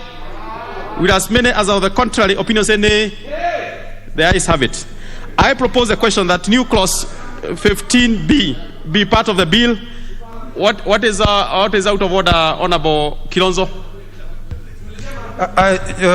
Chair, I think in as much as we want to finish this business, I think we also need time also to look at. There are so many errors. Like now, 15B1, even in English, when you say a licensed sugar miller shall be licensed by the board, and there's already a license. So what I'm appealing is give us more time so that we earn this thing, so that we don't end up with a product which has too many typos, too many errors.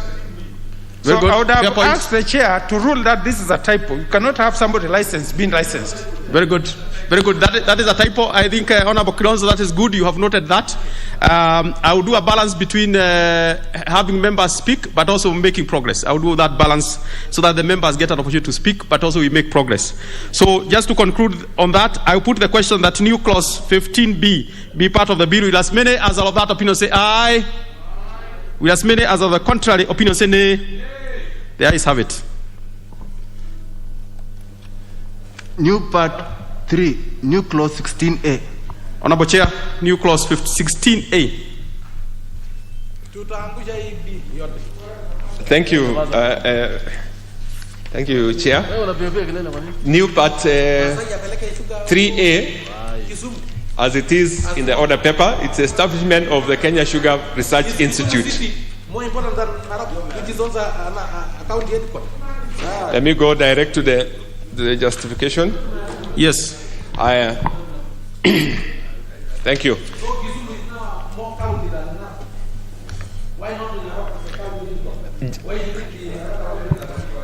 Honorable Chair, don't be distracted by Honorable Sankok's consultation. Just proceed.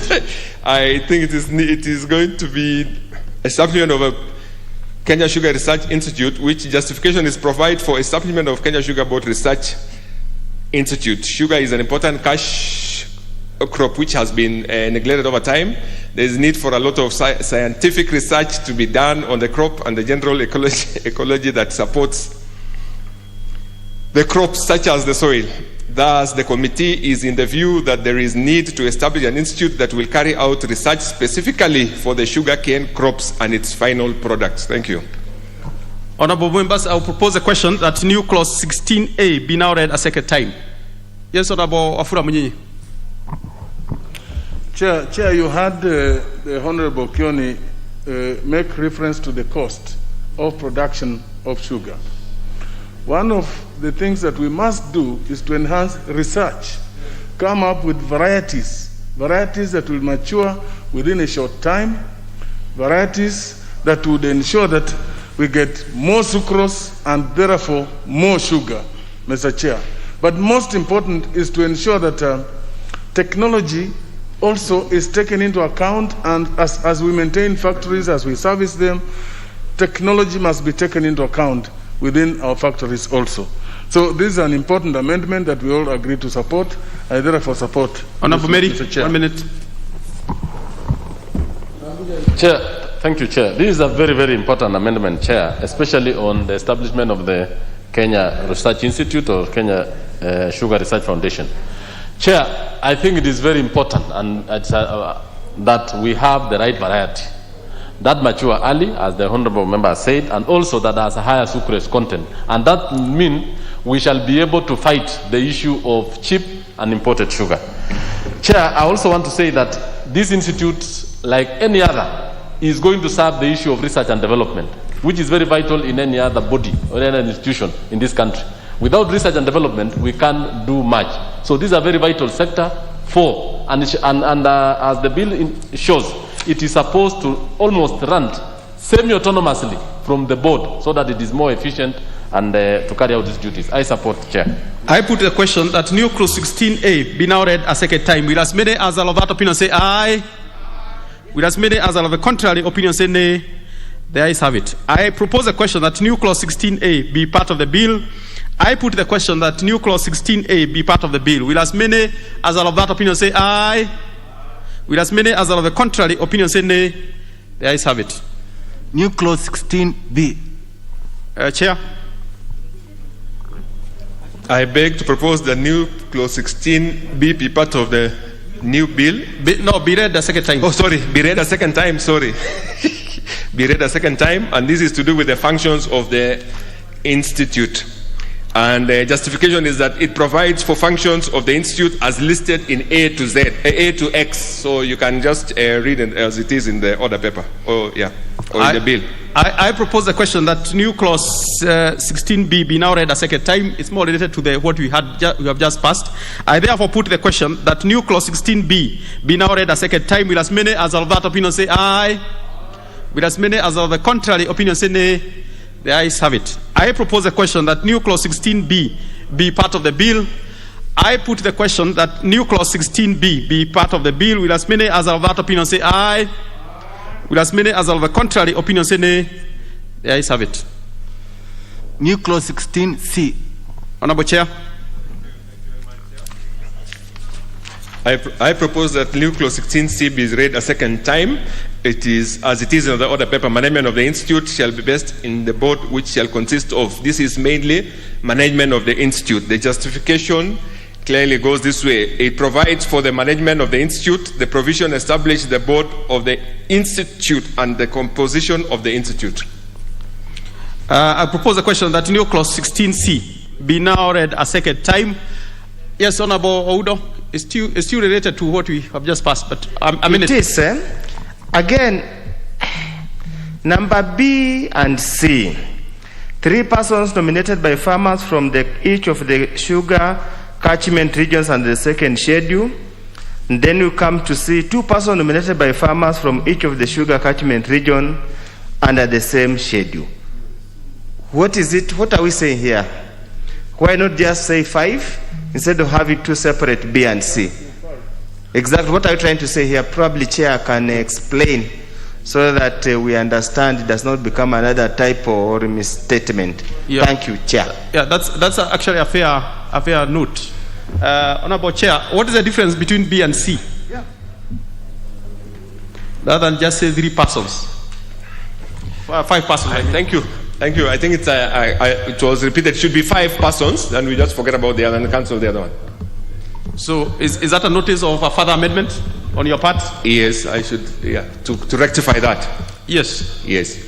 Okay, we'll consider that as a further amendment. Honorable Nikal, you want to have a minute on that? Just a little bit on that. Maybe I don't have the details, but we may also need to know how many of these catchment regions. When you have a number, it is good to know how many of the catchment regions are, so that you can see the equity in the distribution that can take place. Thank you, Chair. Yes, Honorable Mary, so that then we go. Chair, I think I do agree with Honorable Undo that actually let's have 5 persons from the catchment areas. And we are actually talking about nominations, Chair, because the board members are elected competitively. But on this issue, we are saying let them be nominated because these are persons with knowledge in the sugar industry.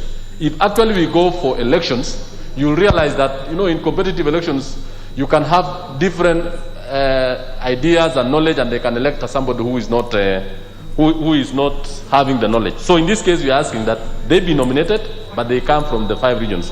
2, Chair, that the institute will have its own board. The reason why we are saying this, Chair, is that the earlier sugar board, or the earlier sugar research foundation, which is almost next in my constituency in Kibos, was actually being mismanaged by the sugar board, the previous sugar board. So in this case, when it serves its own board, Chair, it will actually be semi-autonomous and it will run its affairs efficiently from interference from the sugar board. So I support that, Chair. Very good. I will, Thank you. Honorable Chair. Yeah, thank you. Very well. I think it's spoken very well on that. And I think since we had the sugar catchment areas, which we had the upper region, the lower region, and the coastal region. So I think 2 will be from the upper region, 2 from the lower, and 1 from the coastal region. I think that will work clearly. So you are moving that in an amended version, right? Yes. Say 5. It should be 5. That is actually. I think it just must be a typo because we had actually said 5. Okay. Not 3. I put the question that new clause 16C, as further amended, be now read a second time. Will as many as are of that opinion say aye? Aye. Will as many as are of the contrary opinion say nay? The ayes have it. I propose a question that new clause 16C, as further amended, be part of the bill. I put the question that new clause 16C, as further amended, be part of the bill. Will as many as are of that opinion say aye? Aye. Will as many as are of the contrary opinion say nay? The ayes have it. New clause 16D. Chair. new clause 16D be read a second time as it is on the order paper. And I go directly to the justification or the rationale. That is 16D. Provides for the application for some of the provisions that govern the board to govern the institute. These are provisions such as conduct of business, etc. Thank you. I propose a question that new clause 16D be now read a second time. I'll put the question that new clause 16D be now read a second time. With as many as are of that opinion say aye. Aye. With as many as of the contrary opinion say nay. The ayes have it. I'll propose the question that new clause 16D be part of the bill. I will put the question that new clause 16D be part of the bill. With as many as are of that opinion say aye. Aye. With as many as are of the contrary opinion say nay. The ayes have it. New clause 16E. Honorable Chair. Thank you very much, Chair. New clause 16D, new clause 16E be read a second time as it is. It's for funds of the institute shall be consist of, it's to deal with funds of the institute. And I'll go direct to the justification, 16E, which says the funds of the institute provides for the source of funds for the institute. Thank you. Honorable members, I propose the question that new clause 16E be now read a second time. I will, yes, let's have two members. Honorable Whip. Thank you, Chair. Chair, I want maybe to understand the English applied in 16EA, where the money is remitted by the board. And you know we have two boards here, the Institute Board and the Sugar Board.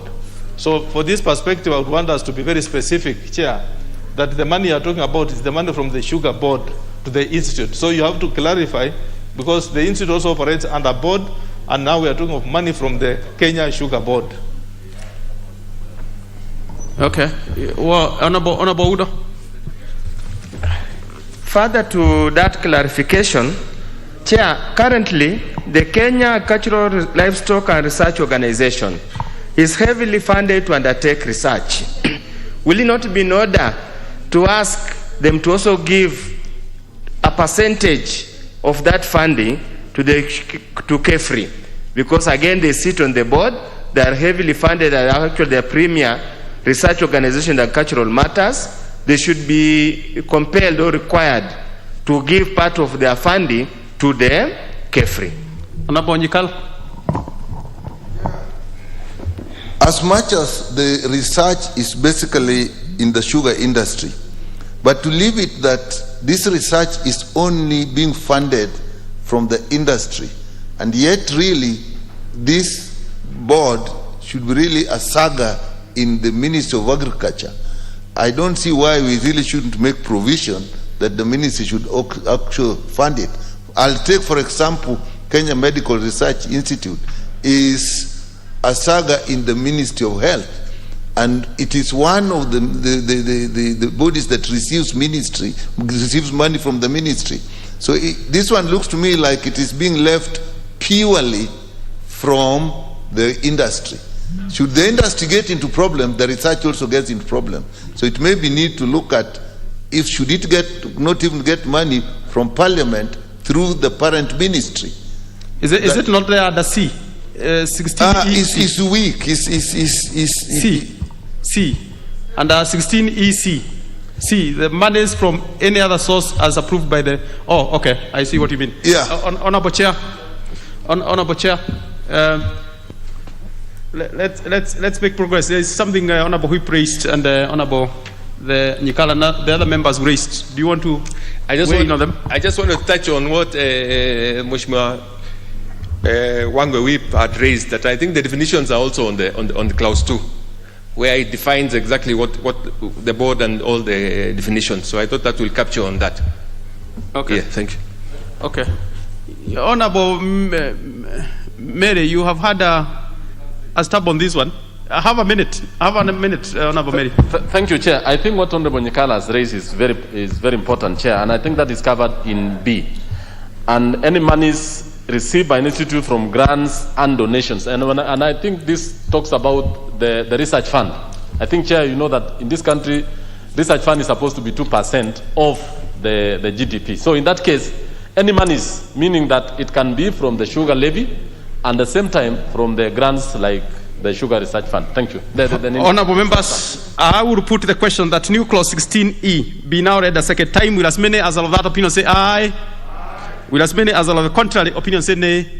The ayes have it. I propose a question that new clause 16E be part of the bill. I put the question that new clause 16E be part of the bill. Will as many as of that opinion say aye?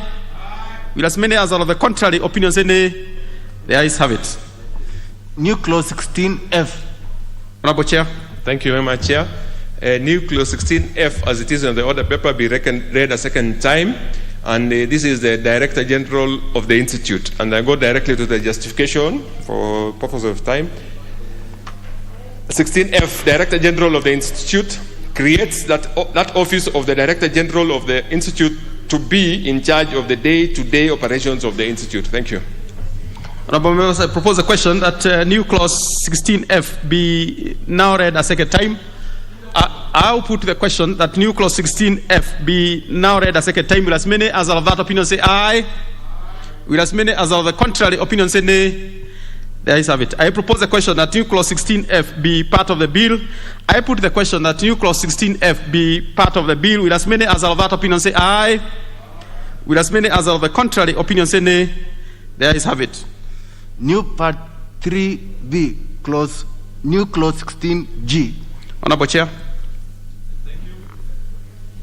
New part 3B, which is appointment of crop inspectors. I beg that to be read a second time. 16G, which is appointment of crop inspectors. Let me go to the justification. 16G. It gives the justification is that it gives the power to the board to appoint crop inspectors. Honorable members, I propose a question that new clause 16G be now read a second time.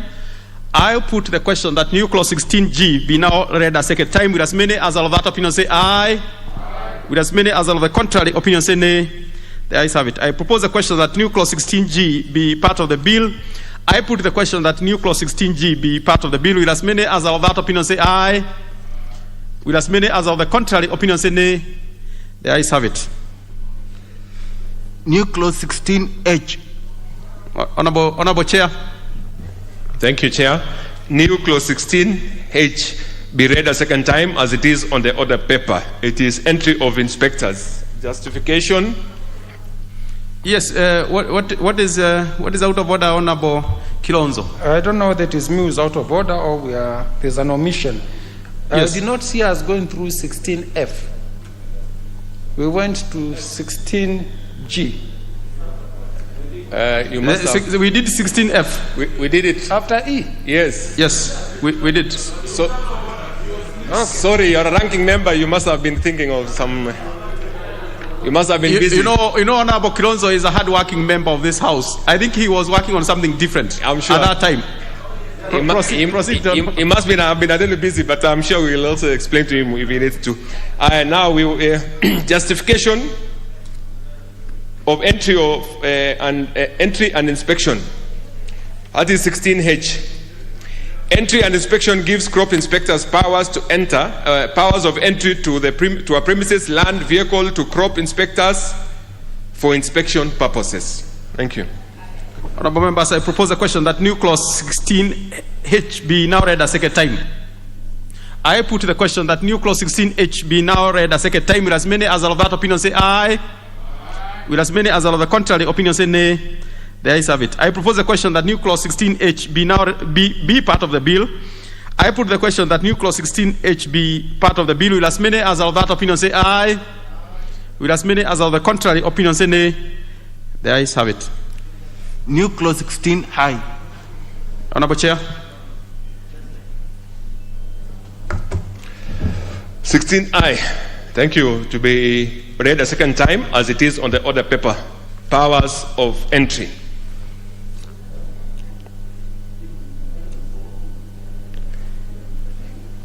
Sorry. Powers of entry. The powers of entry gives crop inspectors power of entry to the premises, land, vehicle, or crop inspectors for inspection purposes. Thank you. Honorable members, I propose a question. New clause 16I be now read a second time. I will put the question that new clause 16I be now read a second time. With as many as of that opinion say aye. With as many as are the contrary, opinion say nay. The ayes have it. I propose a question that new clause 16I be part of the bill. I put the question that new clause 16I be part of the bill. Will as many as are of that opinion say aye? Will as many as are of the contrary opinion say nay? The ayes have it. New clause 16J. Honorable Chair. New clause 16J, as it is on the paper, on the order paper, be read a second time.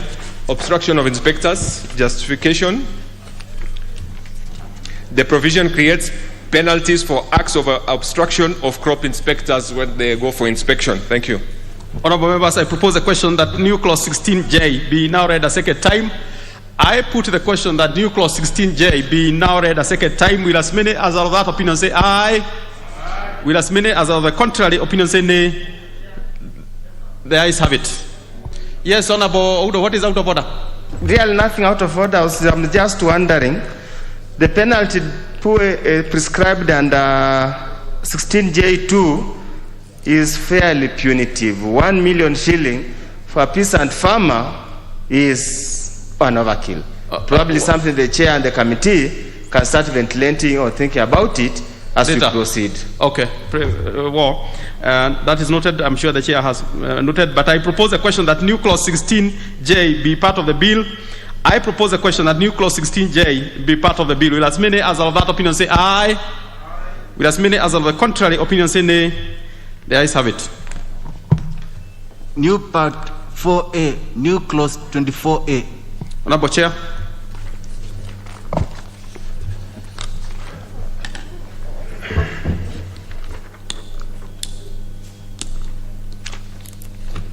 New clause 24A. Thank you. That is page 1269. Thank you very much. Page 1269. Thank you. This is part 4A, establishment of the Sugar Arbitration Tribunal. Establishment of a Sugar Tribunal, as it is on the order paper, be read a second time. Justification. 24A. This seeks to establish the Sugar Arbitration Tribunal, whose functions will be dispute resolutions of matters relating to the sugar at the first instance before the party proceeds to court. And I think very well this was one of the other ones that had issues which had needed a replacement, and I think this is where it has come now. It was on miscellaneous part, and now it has been put into the main linear of the Act. Thank you. I propose a question that new clause 24A be now read a second time. I will put the question that new clause 24A be now read a second time. With as many as are of that opinion say aye. With as many as are of the contrary opinion say nay. The ayes have it. I propose a question that new clause 24A be part of the bill. I put the question that new clause 24A be part of the bill. Will as many as are of that opinion say aye? Order members. I will put the question that new clause 24A be part of the bill. Will as many as are of that opinion say aye? Aye. Will as many as are of the contrary opinion say nay? The ayes have it. New clause 24B. Thank you. Chair. New clause 24B be read a second time. The tribunal shall determine it is just jurisdiction of the tribunal. Jurisdiction of the tribunal. Justification 24B. This provision provides for the jurisdiction of the tribunal. These are matters that the tribunal will be handling. Thank you. I propose a question that new clause 24B be now read a second time. Yes, Honorable Wafula Munyinyi. Thank you, Chair. It's good when we also remind ourselves. During the last session, during the last sitting, there was an issue with clause 31, and I think those members who are here, we were debating clause 31, which was in relation to this. We were saying if it was to be deleted, and this 24A and B did not go through, then we'll have a problem. But because now this clause 24A and B have been carried or are being carried, then there will be no issue with the deletion of clause 31. I thank you, Mr. Chair. Just to add on that, I think to support on that, that is very well. He's actually put it very clearly because there was an issue of the other clause 30. which now, and I think I was trying to explain the other time that it was under miscellaneous, which is not substantive. Now we have put it on the substantive part of the Act, which is going to be now this part 4A, which will deal with the tribunal. Thank you very much. Honorable members, I'll put the question that new clause 24B be now read a second time. Will as many as are of that opinion say aye? Will as many as are of the contrary opinion say nay? The ayes have it. I propose the question that new clause 24B be part of the bill. I put the question that new clause 24B be part of the bill. Will as many as are of that opinion say aye? Will as many as are of the contrary opinion say nay? The ayes have it. New clause 24C. Honorable Chair. Thank you very much. New clause 24C be read a second time as it is on the order paper. Determination of disputes. Justification. The provision provides for the determination of disputes. Subclause 1 provides for timelines within which disputes can be determined. Subclause 2 provides for appeals to the High Court. Subclause 3 provides for the enforcement mechanism by the magistrates' courts. The committee set to settle on the magistrates' courts, since these are the courts that are close and easily accessible to the farmer as opposed to the High Court. Subclause 4 provides for rules of procedure at the tribunal. Thank you. Honorable members, I propose a question that new clause 24C be now read a second time. I put the question that new clause 24C be now read a second time. Will as many as are of that opinion say aye? Will as many as are of the contrary opinion say nay? The ayes have it. I propose the question that new clause 24C be part of the bill. I put the question that new clause 24C be part of the bill. Will as many as are of that opinion say aye? Will as many as of the contrary opinion say nay? The ayes have it. New clause 24D. Honorable Chair. New clause 24D. Thank you, Chair. New clause 24D to be read a second time as it is on the order paper. Powers of the tribunal. Justification or rationale of this. It provides for the powers of the tribunal, which are A, to administer oaths to the parties and witnesses to the proceedings. B, to summon witnesses and to require the production of documents. C, to order the payments of costs. And the provision of the law relating to the commissions of inquiry in Kenya is respected too.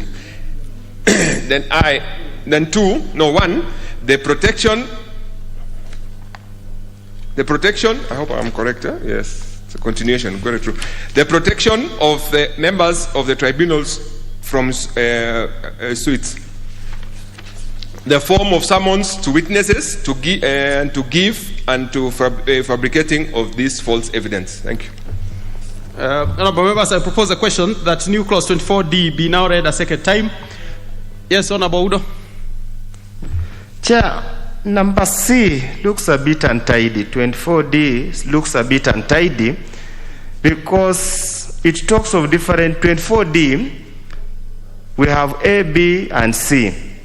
The first C looks to the order, the payment of costs, and then this and the provisions of the law relating to commission of inquiry in Kenya with respect to.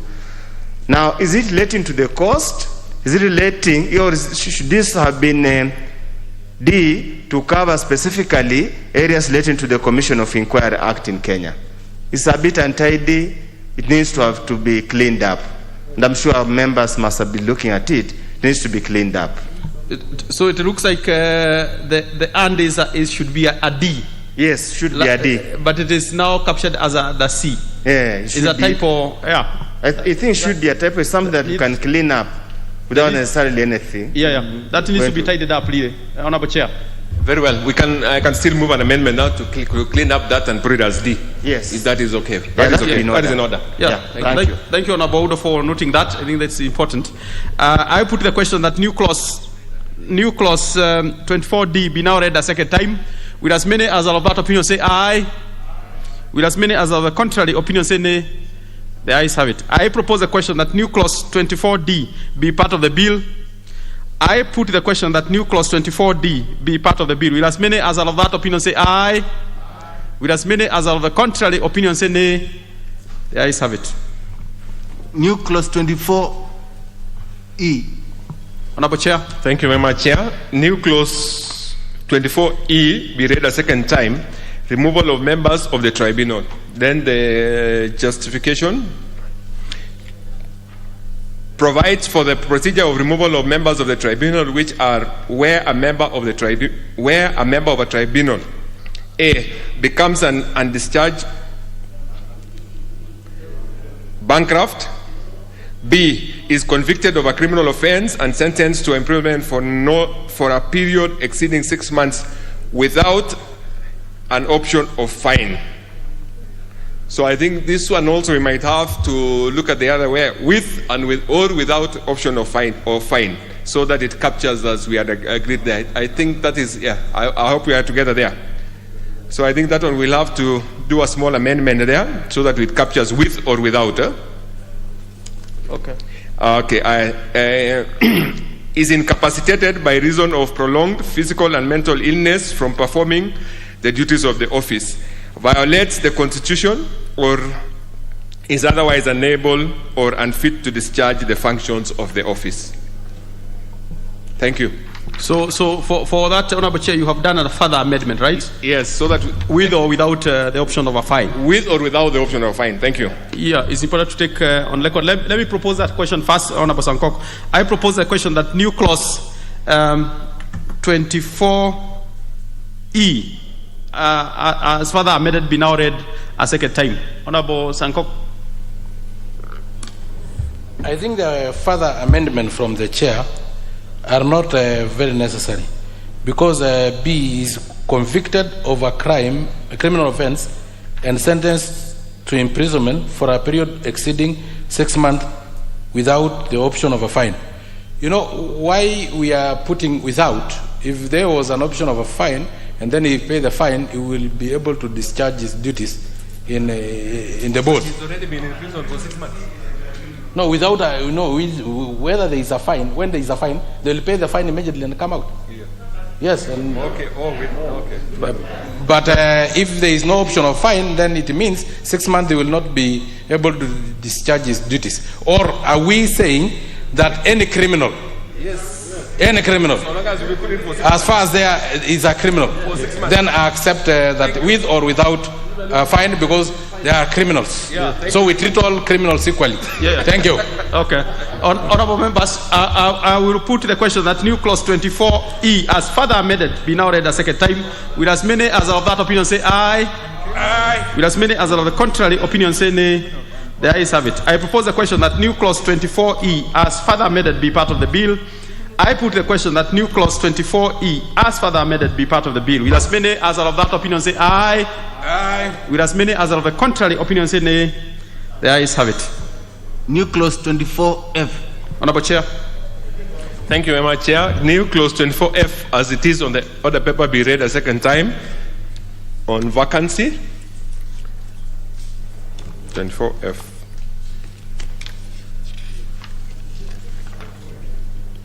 There, yeah. Justification is to provide for instance where a vacancy occurs in the membership of the tribunal, how the same is to be filled by the appointing authority. Thank you. Honorable members, I will propose a question that new clause 24F be now read a second time. Yes, Honorable Udo. I might just need a clarification from the chair, because the words reads where the office of any member becomes vacant, whether by death or otherwise, the Chief Justice may appoint. Is not compulsory the Chief Justice must appoint. Does it mean he contemplates, or the committee contemplated, a situation where the tribunal can sit despite a vacancy, in spite of there being a vacancy? Or would it have been fair enough to state the Chief Justice shall appoint? That becomes mandatory. We should not have a vacancy that remains vacant for necessarily too long. That's what I was just wondering. Yes, Honorable Kilonzo. Perhaps the chair needs to explain to us why is it that the new member who has been appointed to replace the deceased will only serve for the remainder of the term of the deceased? What is the rationale of that? In any case, we expect After operation after a long time, we expect there's no one time when we shall be forced to have a new board at any particular time for purposes of historical memory. Yes. Yes, Honorable Mutunga, then we have the chair. Chair, we are talking about a tribunal here, and sometimes the term of the tribunal may be coming to an end. We need to give discretion to the Attorney General. We do not have to say must appoint even if it's a few days remaining. So may there does not necessarily mean that you should not appoint. Honorable Makari. Yeah, thank you, Mr. Chairman. Mr. Chairman, I think the issue be raised by Honorable Kilonzo also needs to be considered, because you know it's important that the board leaves, the members leave the tribunal not at one time, but in a phased out way, so that we have institutional memory in place. And that needs to be considered. It's important. Thank you, Mr. Chairman. Honorable Mary, 1 minute, one minute, Honorable. Thank you, Chair. Chair, actually the issue raised by Honorable Kilonzo is quite important, because if the member has been is appointed for a remainder of the term, and yet we had said here that the board membership shall be staggered to avoid at one time there are no membership in the board. So if there is a remainder of 6 months and a member is appointed, then he is appointed as a new member and shall serve for a full circle, not necessarily serving for the member who had actually vacated office. So that's actually very important. Okay, Honorable Sankok. I think there is a confusion here from Honorable Kilonzo, Honorable Meli, and my good friend from the other side, because there's a difference between a board and a tribunal.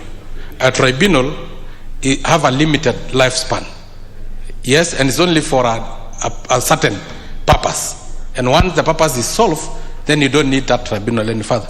So if it is a board,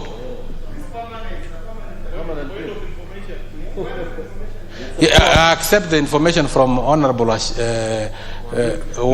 The information is obvious that this is a permanent organ. It's not a commission of inquiry. Yes. It's a permanent tribunal. It is. I accept to be corrected. I think that it is me who have erred.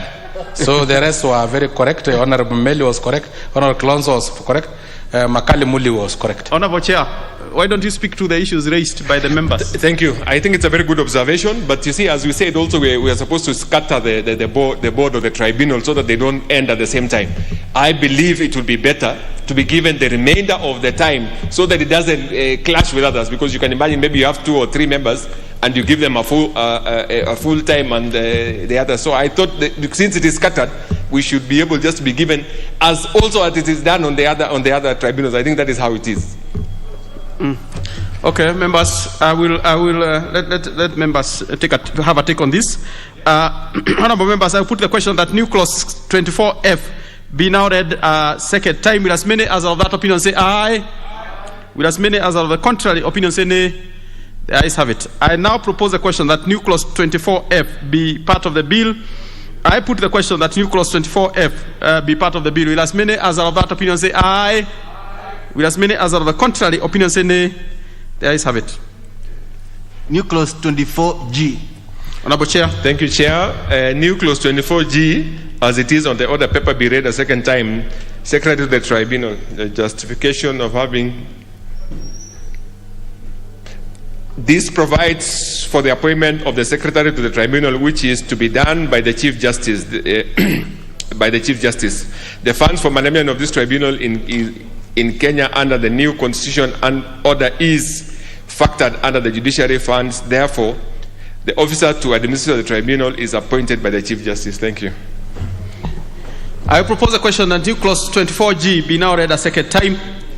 I will put the question that new clause 24G be now read a second time. Will as many as of that opinion say aye? Aye. Will as many as of the contrary opinion say nay? The ayes have it. I propose the question that new clause 24G be part of the bill. I will put the question that new clause 24G be part of the bill. Will as many as of that opinion say aye? Aye. Will as many as of the contrary opinion say nay? The ayes have it. New clause 24H. Honorable Chair. Thank you very much, Chair. New clause 24H, as it is on the order paper, be read a second time. Remuneration of members and staff of the tribunal. Justification. This provides for remuneration of members of staff of the tribunal. That's it, thank you. Honorable members, I propose a question that new clause 24H be now read a second time. I will put the question that new clause 24H be now read a second time. Will as many as are of that opinion say aye? Will as many as are of the contrary opinion say nay? The ayes have it. I propose the question that new clause 24H be part of the bill. I put the question that new clause 24H be part of the bill. Will as many as are of that opinion say aye? Will as many as are of the contrary opinion say nay? The ayes have it. New clause 26A. Honorable Chair. New clause 26A. Yes, thank you. New clause 26A, as it is on the red, as it A. Look for A. Just move ahead. Page 1272. Mapata, thank you. New clause 26A, as it is on the order paper, be read a second time. Inspection for quality and safety. The justification.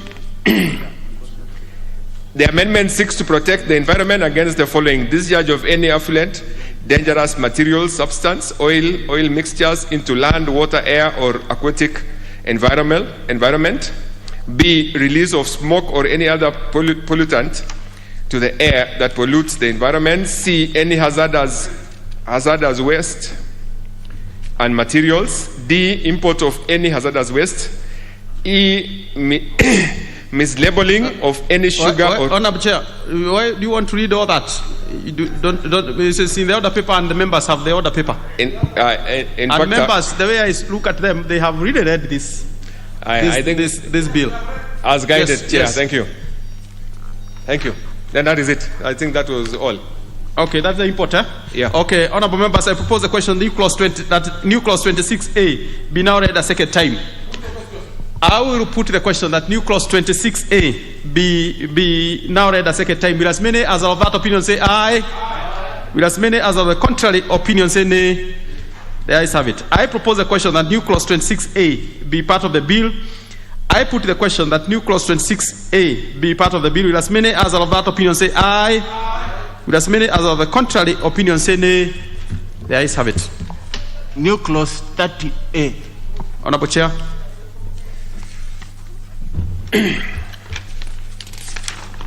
Thank you, Chair. Thank you very much, Chamber. New clause 30A, as it is on the order paper, to be read a second time. Representatives of a grower in a private milling company. Justification is here.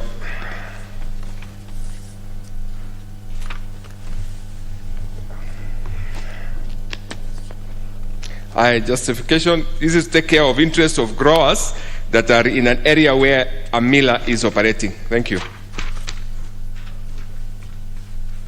Honorable members, I propose a question that new clause 30A be now read a second time. Yes, Honorable Makari. Yeah, thank you, Mr. Chairman. Mr. Chairman, I want to support this new clause because it is very important that outgrowers actually are represented in some of these boards. So it is a very progressive amendment, and I want to support it. Thank you, Mr. Chairman. Very well. Honorable. Yes, Honorable Mary.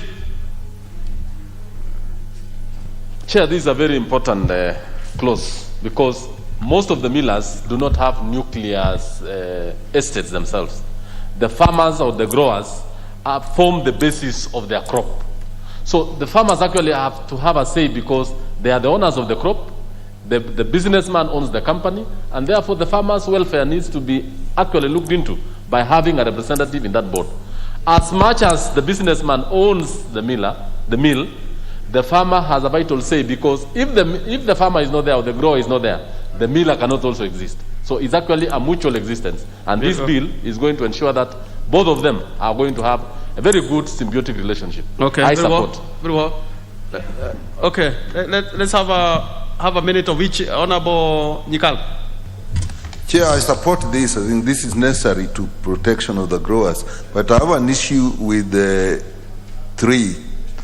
a person appointed as a director under subsection 1 shall serve for a term not exceeding 2 years. Most of the boards actually we do 3 years. But here we are putting 2 years, and we are not even giving an option that they can do another term, which is actually quite brief. In my view, I would have said further amendment, say 3 years, or if we insist on 2 years, because we don't want one person say for too long, then say can serve for one further term.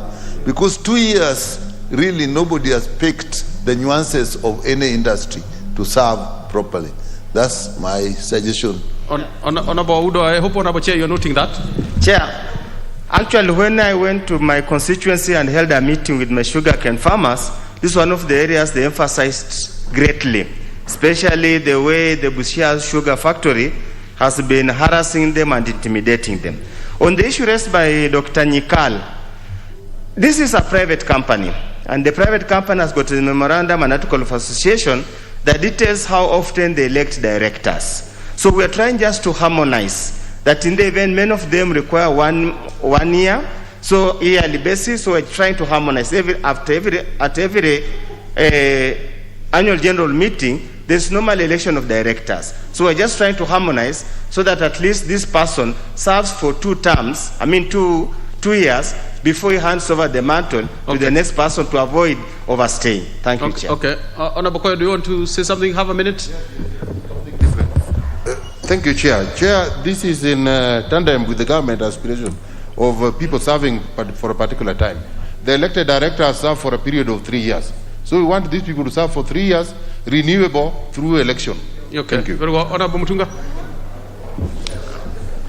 Chair, we did put this particular provision in view of what we know happens in the industry, and not only this industry, in most of the industries. If you look at the tea, as it were, most of the directors appointed by the farmers, they become complacent over time. They are actually bought off. So we want to prevent that buying off.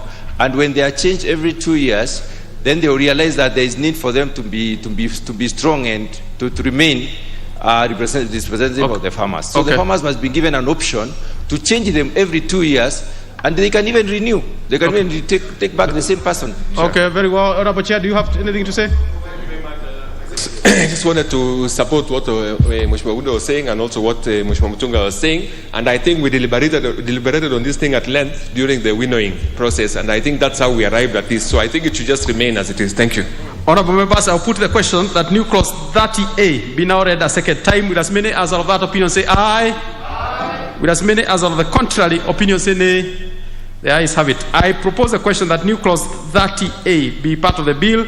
I put the question that new clause 30A be part of the bill. Will as many as of that opinion say aye? Will as many as of the contrary opinion say nay? The ayes have it. Schedules. First schedule. Honorable members, I propose the question. I propose the question that the first schedule be part of the bill. Honorable Chair, you have an amendment. Thank you very much, Chair. I propose that first schedule be part of the bill and be read a second time as this on the order paper. The reason for this is that there was it did not have a title, or that the provision of this Act, Conduct Business Affairs of the Board, did not have a title, and we've put a title as it is. And the justification is that the schedule of this bill lacked a title, thus the need for inclusion of a title. Thank you. Okay, that's straightforward. I propose a question that the first schedule be amended as proposed by the Chair. I now put the question that the first schedule be amended as proposed by the Honourable Chair. With as many as of that opinion say aye. Aye. With as many as of the contrary opinion say nay. The ayes have it. I now put the question that the first schedule as amended be part of the bill. With as many as of that opinion say aye. With as many as of the contrary opinion say nay. The ayes have it. Second schedule. I propose a question that the second schedule be part of the bill. Honourable Chair, you have an amendment to that. Second schedule. Thank you. Second schedule, as it is on the order paper, be read a second time. Justification. second schedule. The justification is there. Justification is the intention of this schedule is to give guidelines of the entering into agreements with the actors of the sugar sector. The proper word would therefore be guidelines and opposed to agreements. Honorable members, I propose a question that the second schedule be amended as proposed by the Honorable Chair. I now put the question that the second schedule be amended as proposed by the Honorable Chair. Will as many as are of that opinion say aye? Will as many as are of the contrary opinion say nay? The ayes have it. I now put the question that the second schedule as amended be part of the bill. Will as many as are of that opinion say aye? Will as many as of the contrary opinion say nay? The ayes have it. Third schedule. I propose the question that the third schedule be part of the bill. Mover, Honorable Chair. I propose that the third schedule be part of this bill and read a second time, as it is on the order paper.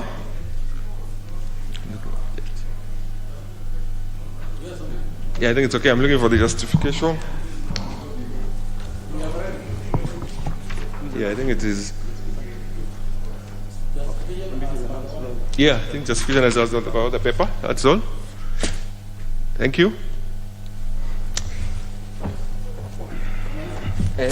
No, you're done. Well, the Honorable Chair, you have really. It is on the order paper, yes. Yes, you are doing well. Honorable members, I propose a question that the third schedule be amended as proposed by the Honorable Chair. I put the question that the third schedule be amended as proposed by the Honorable Chair. Will as many as are of that opinion say aye? Aye. Will as many as of the contrary opinion say nay? The ayes have it. I now put the question that the third schedule as amended be part of the bill. Will as many as are of that opinion say aye? Aye. Will as many as are of the contrary opinion say nay? The ayes have it. New schedules. First schedule S2. Honorable Chair, please move the second reading. Sorry? You're consulting. It's okay, Yeah, but you should now move the second reading of the second schedule S2. Second reading S2. Yes. It's the second reading now. Take your time, look at your papers. I have so many papers. Page 1277 of the order paper.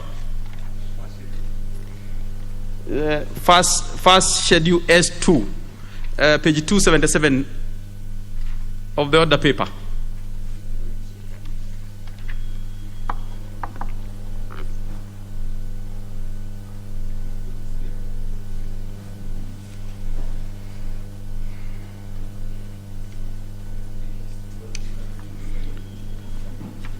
Yes, let him consult his papers so that we do the right thing.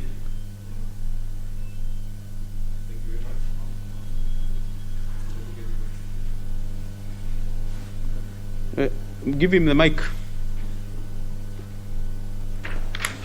Yes, Honorable Chair, you have the floor. Thank you. Just a minute.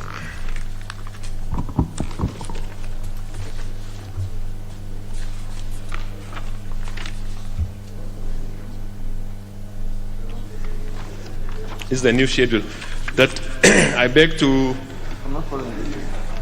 move the new schedule as it is on the order paper,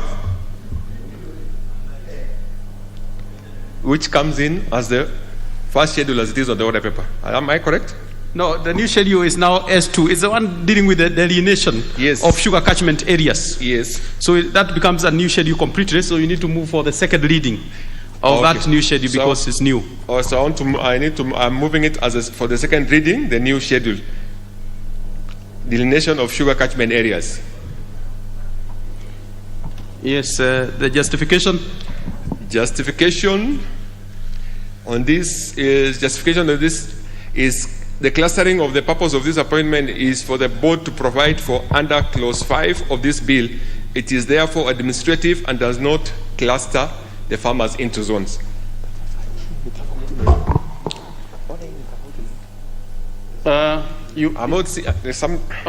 okay. The clerk, please consult with the chair so that the chair does what is right. We can take a minute for you, chair, so that we don't recommit that again. Honorable members, let's give him let's give the chair a minute so that then he consults with the clerks.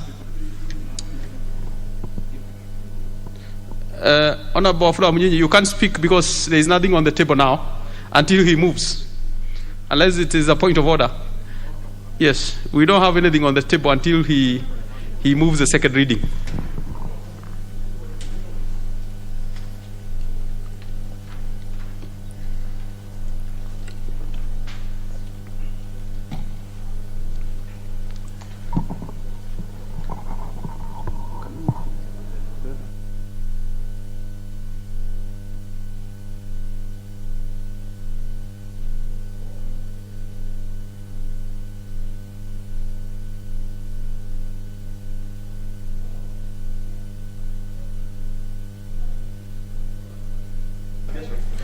No, it's okay, Chair. It's okay, Chair. Then you have done nothing wrong.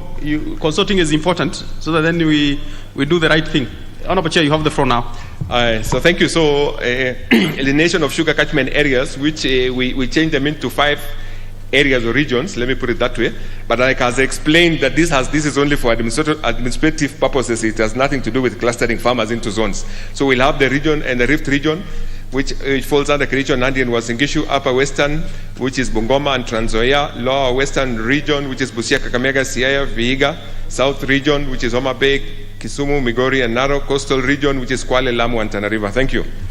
Honorable, let me propose a question first. Honorable members, I propose a question that the new schedule, the new first schedule S2 be now read a second time. Yes, let's have, let's start this way. Let's start with Honorable Makari coming down now. Yeah, thank you, Mr. Chairman. Mr. Chairman, while I support this first schedule, the new one, I'm worried that for purposes of posterity, Mr. Chairman, it could also be good to leave it a bit open for those who might join in future, because we might have sugar growing areas which are come up into the future, Mr. Chairman. And once we look at it like this, it's like saying nobody else should attempt to grow sugar in this country. And I just thought there was a small opening for new counties who might join sugar growing. Thank you, Mr. Chairman. Yes, before I come this way, let me have a minute of each. Honorable Udo, you can't speak before Honorable Nyika. Really. Thank you. Chair, I actually rise to support this. I think this is very important. It actually solves a big problem that the chair referred to of zoning. So I think it's important. And remember, actually we need to pass this, because already in the other parts of the bill, we have actually made reference to it, even the regions. So I support it. Honorable Udo, a minute. Chair, I support, and we need it to be very clear to members of public and the sugarcane farmers that in no way do we any intention of introducing zoning. Zoning was removed from the bill purely for administrative purposes and purpose of election of directors to the board. Thank you, Chair. Honorable Sankok, yes, you have a minute of each. Honorable Chair, for purposes of election, this is okay. But as the other member has stated, that it should be left opening, a small opening, because Narok, for instance, borders Nakuru. And I know places in Nakuru which may soon forget maize farming to go into sugarcane farming. So, Honorable Speaker, I think it should also have an opening.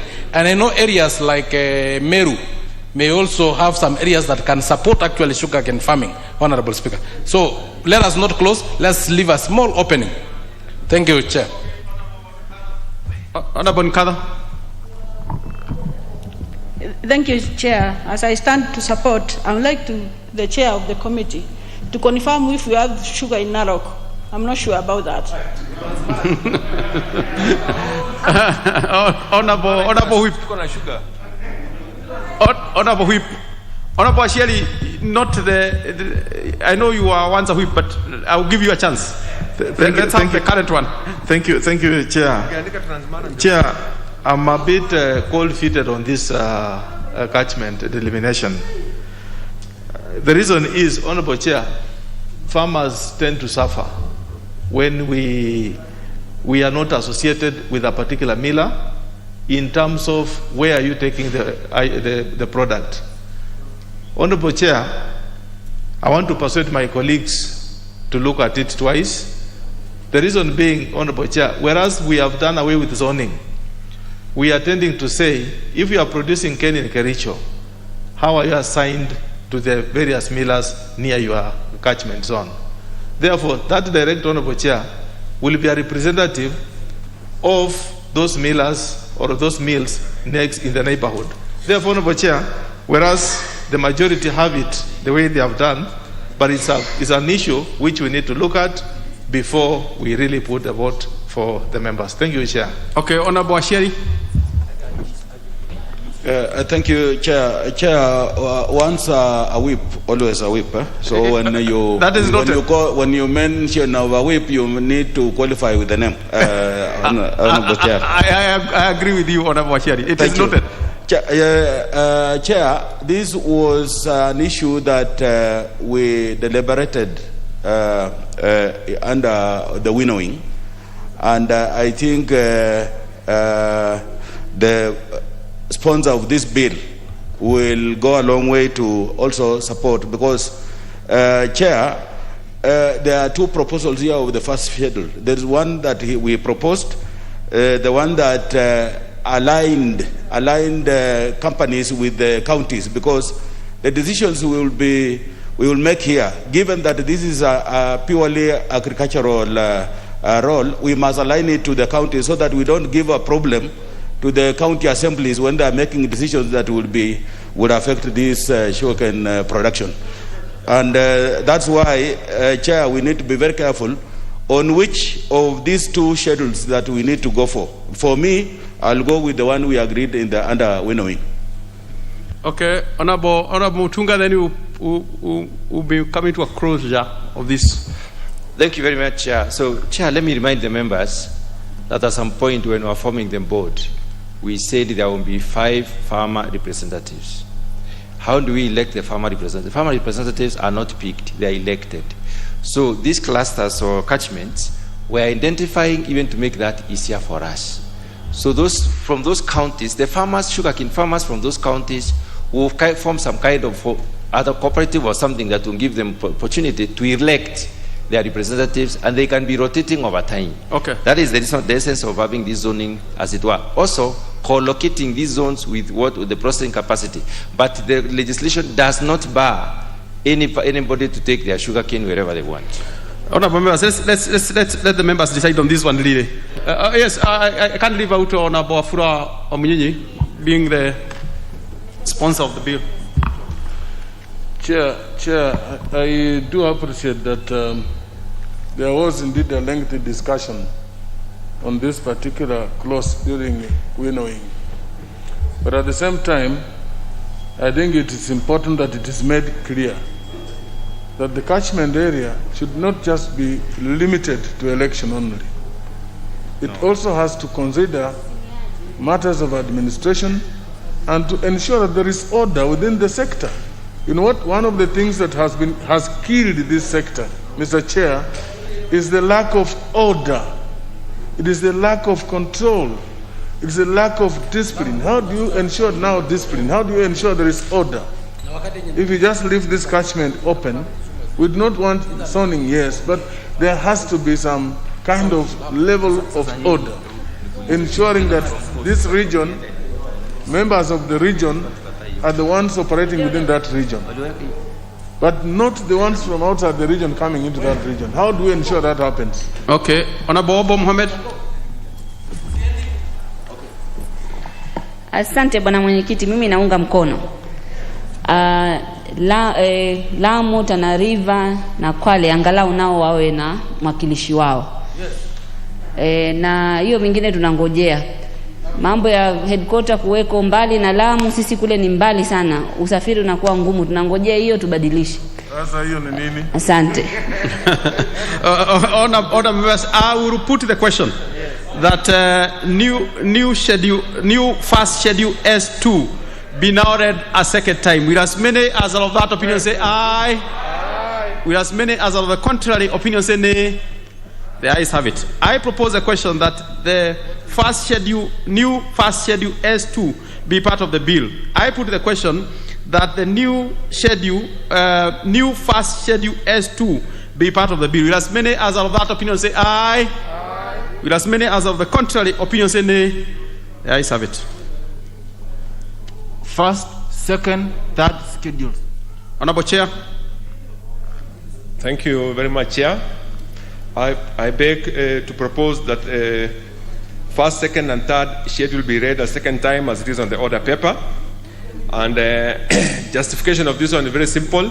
It is to flow with the schedules, because now we will have the bill will be amended, renaming the first, second, and third schedules as second, third, and fourth schedule respectively. Thank you, Chair. Honorable members, I propose a question that the first, second, and third schedule be now read a second time. I put the question that the first, second, and third schedule be now read a second time. Will as many as of that opinion say aye? Will as many as of the contrary opinion say nay? The ayes have it. I now propose a question that the first, second, and third schedule be part of the bill. I put the question that the first, second, and third schedule be part of the bill. Will as many as of that opinion say aye? Aye. Will as many as of the contrary opinion say nay? The ayes have it. Clause 2. I propose the question that clause 2 be part of the bill. We have an amendment, Honorable Chair. Oh, okay. Yes.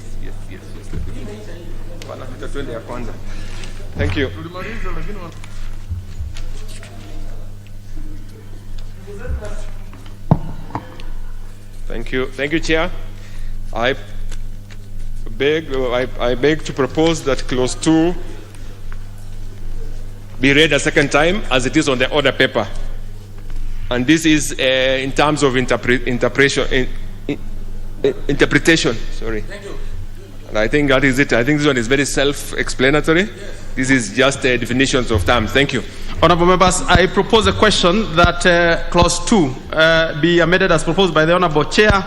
I put the question that clause 2 be amended as proposed by the Honorable Chair. Will as many as of that opinion say aye? Will as many as of the contrary opinion say nay? The ayes have it. I now put the question that clause 2 as amended be part of the bill. Will as many I now put the question that clause 2 as amended be part of the bill. Will as many as of that opinion say aye? Aye. Will as many as of the contrary opinion say nay? The ayes have it. Title. I propose a question that the title be the title of the bill, no amendment to it. I therefore put the question that the title be the title of the bill. Will as many as of that opinion say aye? Aye. Will as many as of the contrary opinion say nay? The ayes have it. Clause 1. I propose a question that clause 1 be part of the bill. We have no amendment to it. I therefore put the question that clause 1 be part of the bill. Will as many as of that opinion say aye? Will as many as of the contrary opinion say nay? The ayes have it.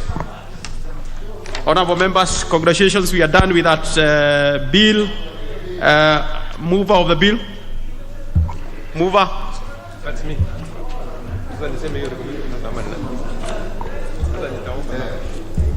Thank you, Chair.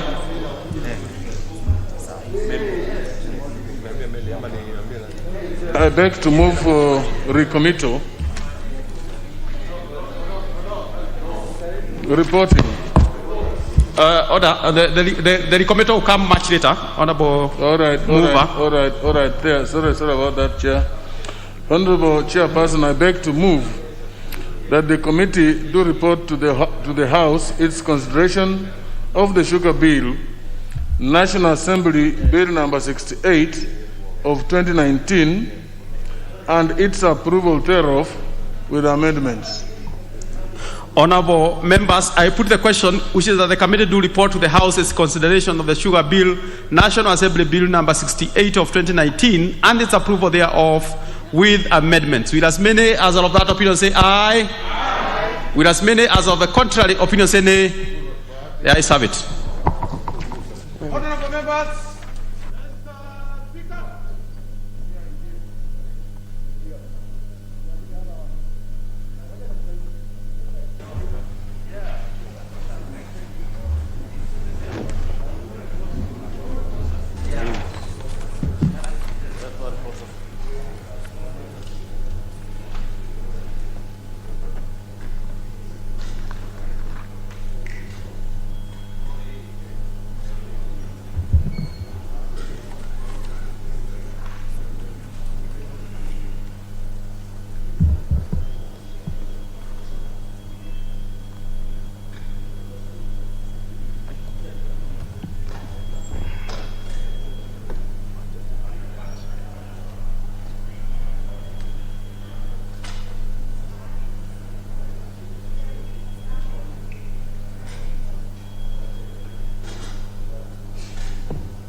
Honorable members, shall we have the mover? The chairperson. The chairperson, actually. Thank you, Honorable Speaker. Honorable Speaker, I beg to report that the Committee of the Whole House has considered the Sugar Bill, National Assembly Bill number 68 of 2019, and approved the same with amendments. Mover.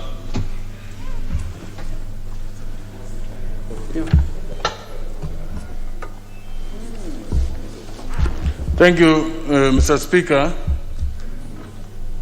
I beg to move recommittal. I beg to move that the motion for agreement with the report of the Committee of the Whole House be amended by inserting the word subject to recommittal of the following clauses. Clauses 5B, new clauses 15A, 15B, 16C, and clauses 18 and 26.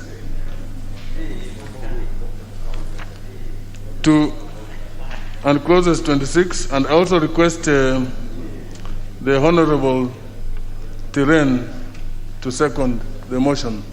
Honorable Tiren.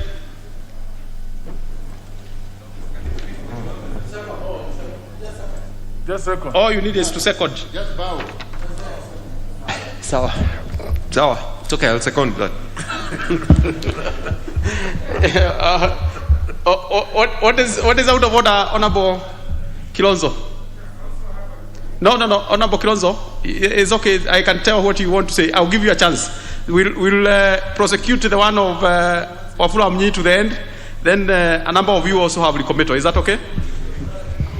Honorable members, I propose a question, which is that the motion for agreement for the report of the Committee of the Whole House be amended by inserting the subject to the committal of the clauses raised by Honorable Wamunyinyi. Honorable members, I now put the question, which is that the motion of agreement with the report of the Committee of the House be amended by inserting subject to the recommittal of the clauses raised by Honorable Wafula Mnyinyi. With as many as of that opinion say aye. With as many as of the contrary opinion say nay. The ayes have it. Honorable members, we have quite a number of members doing recommittal. That is by Wafula Mnyinyi. We have one by Honorable Sankok. Thank you very much, Honorable Speaker. Honorable Speaker, I beg to move that the motion for agreement with the report of the Committee of the Whole House be amended by inserting the word subject to committal of clause 9A. Honorable Speaker, because the issue of the sugar... Order, member. We are not prosecuting it. You read that. Okay. You know, when it will be brought back, now you have the opportunity to explain what and why. Oh, thank you very much, Honorable Speaker. We can have an headquarter in Kisumu. So, Honorable Speaker, I beg to move that the motion for agreement with the report of the Committee of the Whole House be amended by inserting the word subject to the committal of clause 9A, and I also request Honorable Benjamin Washali, the former minority whip, to second the motion. Honorable Washali.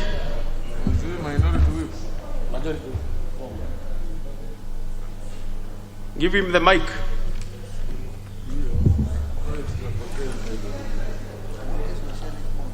Clerk, give him the mic.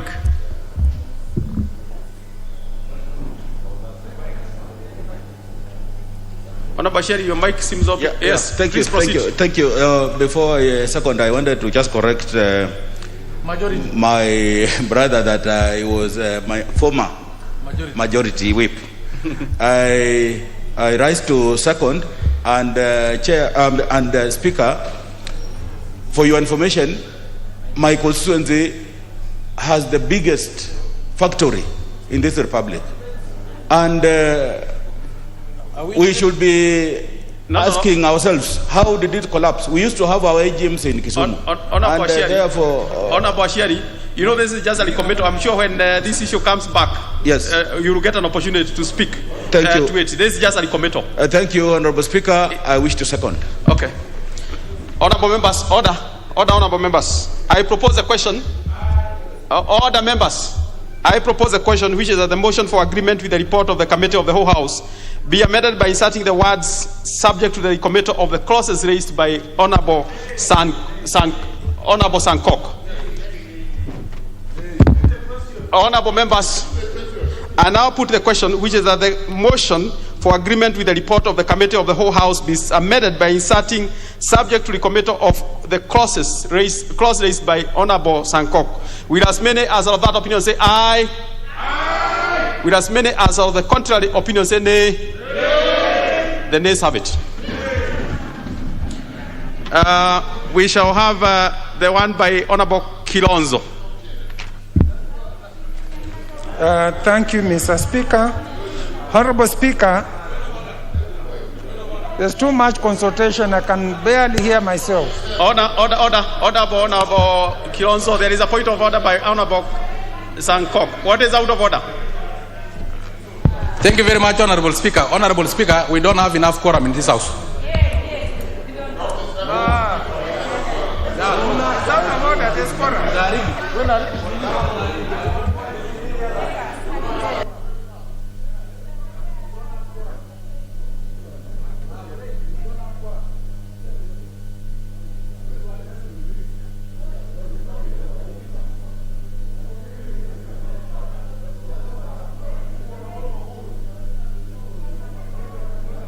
Order, members. Order, members. Order, members. Order, members. When a member and the Honorable Sankok. Honorable Sankok. Honorable Sankok. Order, Honorable Sankok. When you have raised the issues of quorum, you cannot leave the House. You cannot leave the House. So, honorable members, Honorable Sankok has raised the issues of quorum. We cannot ignore that, what the member has raised. I will order that the bell be rung for 10 minutes. And Honorable Sankok, you can't leave the House when you have raised the issues of quorum. 10 minutes.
raised forum alafu anatoka.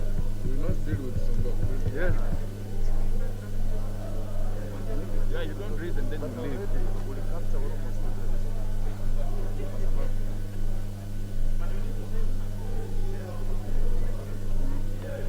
these are opportunities.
That's different. Here, because tunaandikia foreign affairs, kuna barua clerk ameandika, so we're waiting watuambie kama tunaenda ama walizakata mambo ya kitu tu. No, I think what they usually do, they deal with personality, not with so you can easily see yake inaenda na so lakini kama mahali kwingine na mtu mmoja na yes. But let's see, by tomorrow tutajua. Oh, by tomorrow tutajua. Haya. Sawa. Wacha tuende, nataka niende Amerika pia nitafute kitu kidogo. Yes. Unajua kuna pressure kidogo sasa hivi. I know. Na umeshinda. Sasa unajua uzuri umeshinda hiyo nini? Juzi. By election day. Sasa bado wananiuliza kidogo. Wanasema tafadhali tumpatie sasa yake tano ili aweze kufanya kitu. Inajulikana lakini lazima tukiseti vizuri. Because I was on my own. Sasa hii watu walikuwa huko sio pesa ya serikali lakini sasa hii ilibidi peke yangu. Sawa, in case of anything you just say. Sawa, utaniambia. Bora nitapatikana kwa baby. Yeah, sugar beet. What 2 minutes? Shida ni between Wajaluo na Waluhya tuko na shida. Tuko na shida. Because hatutaki sisi iende kwa Wajaluo hapa Kisumu. They take possession. Yeah, they take possession. Na kunyang'anya.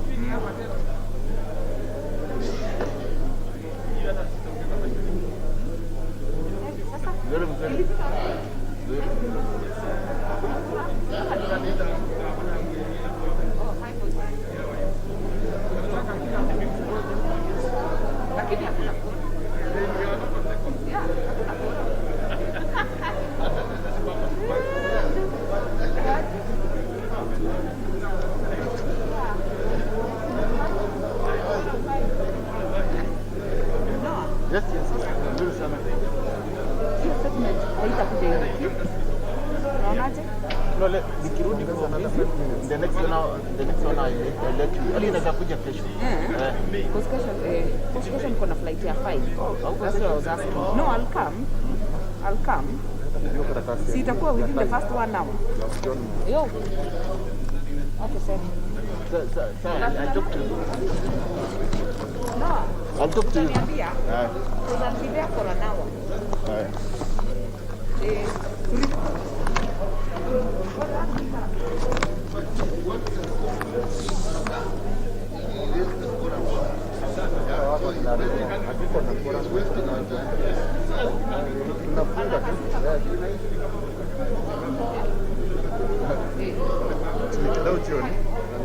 Until today, Wednesday, 13 October,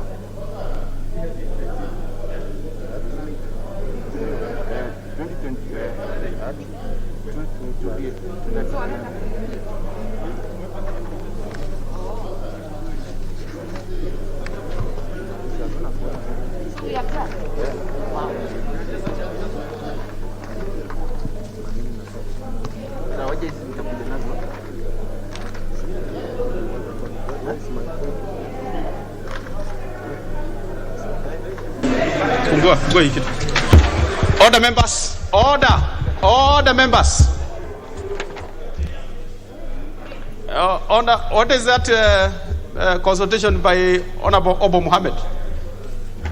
That is an agitated conversation and consultation.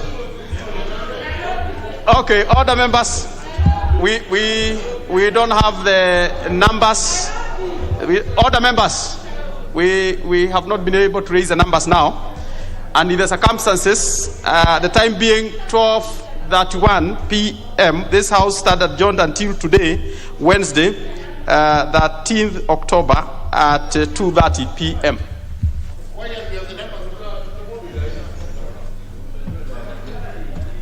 The sugar headquarters must be Kisumu. No, that is gone.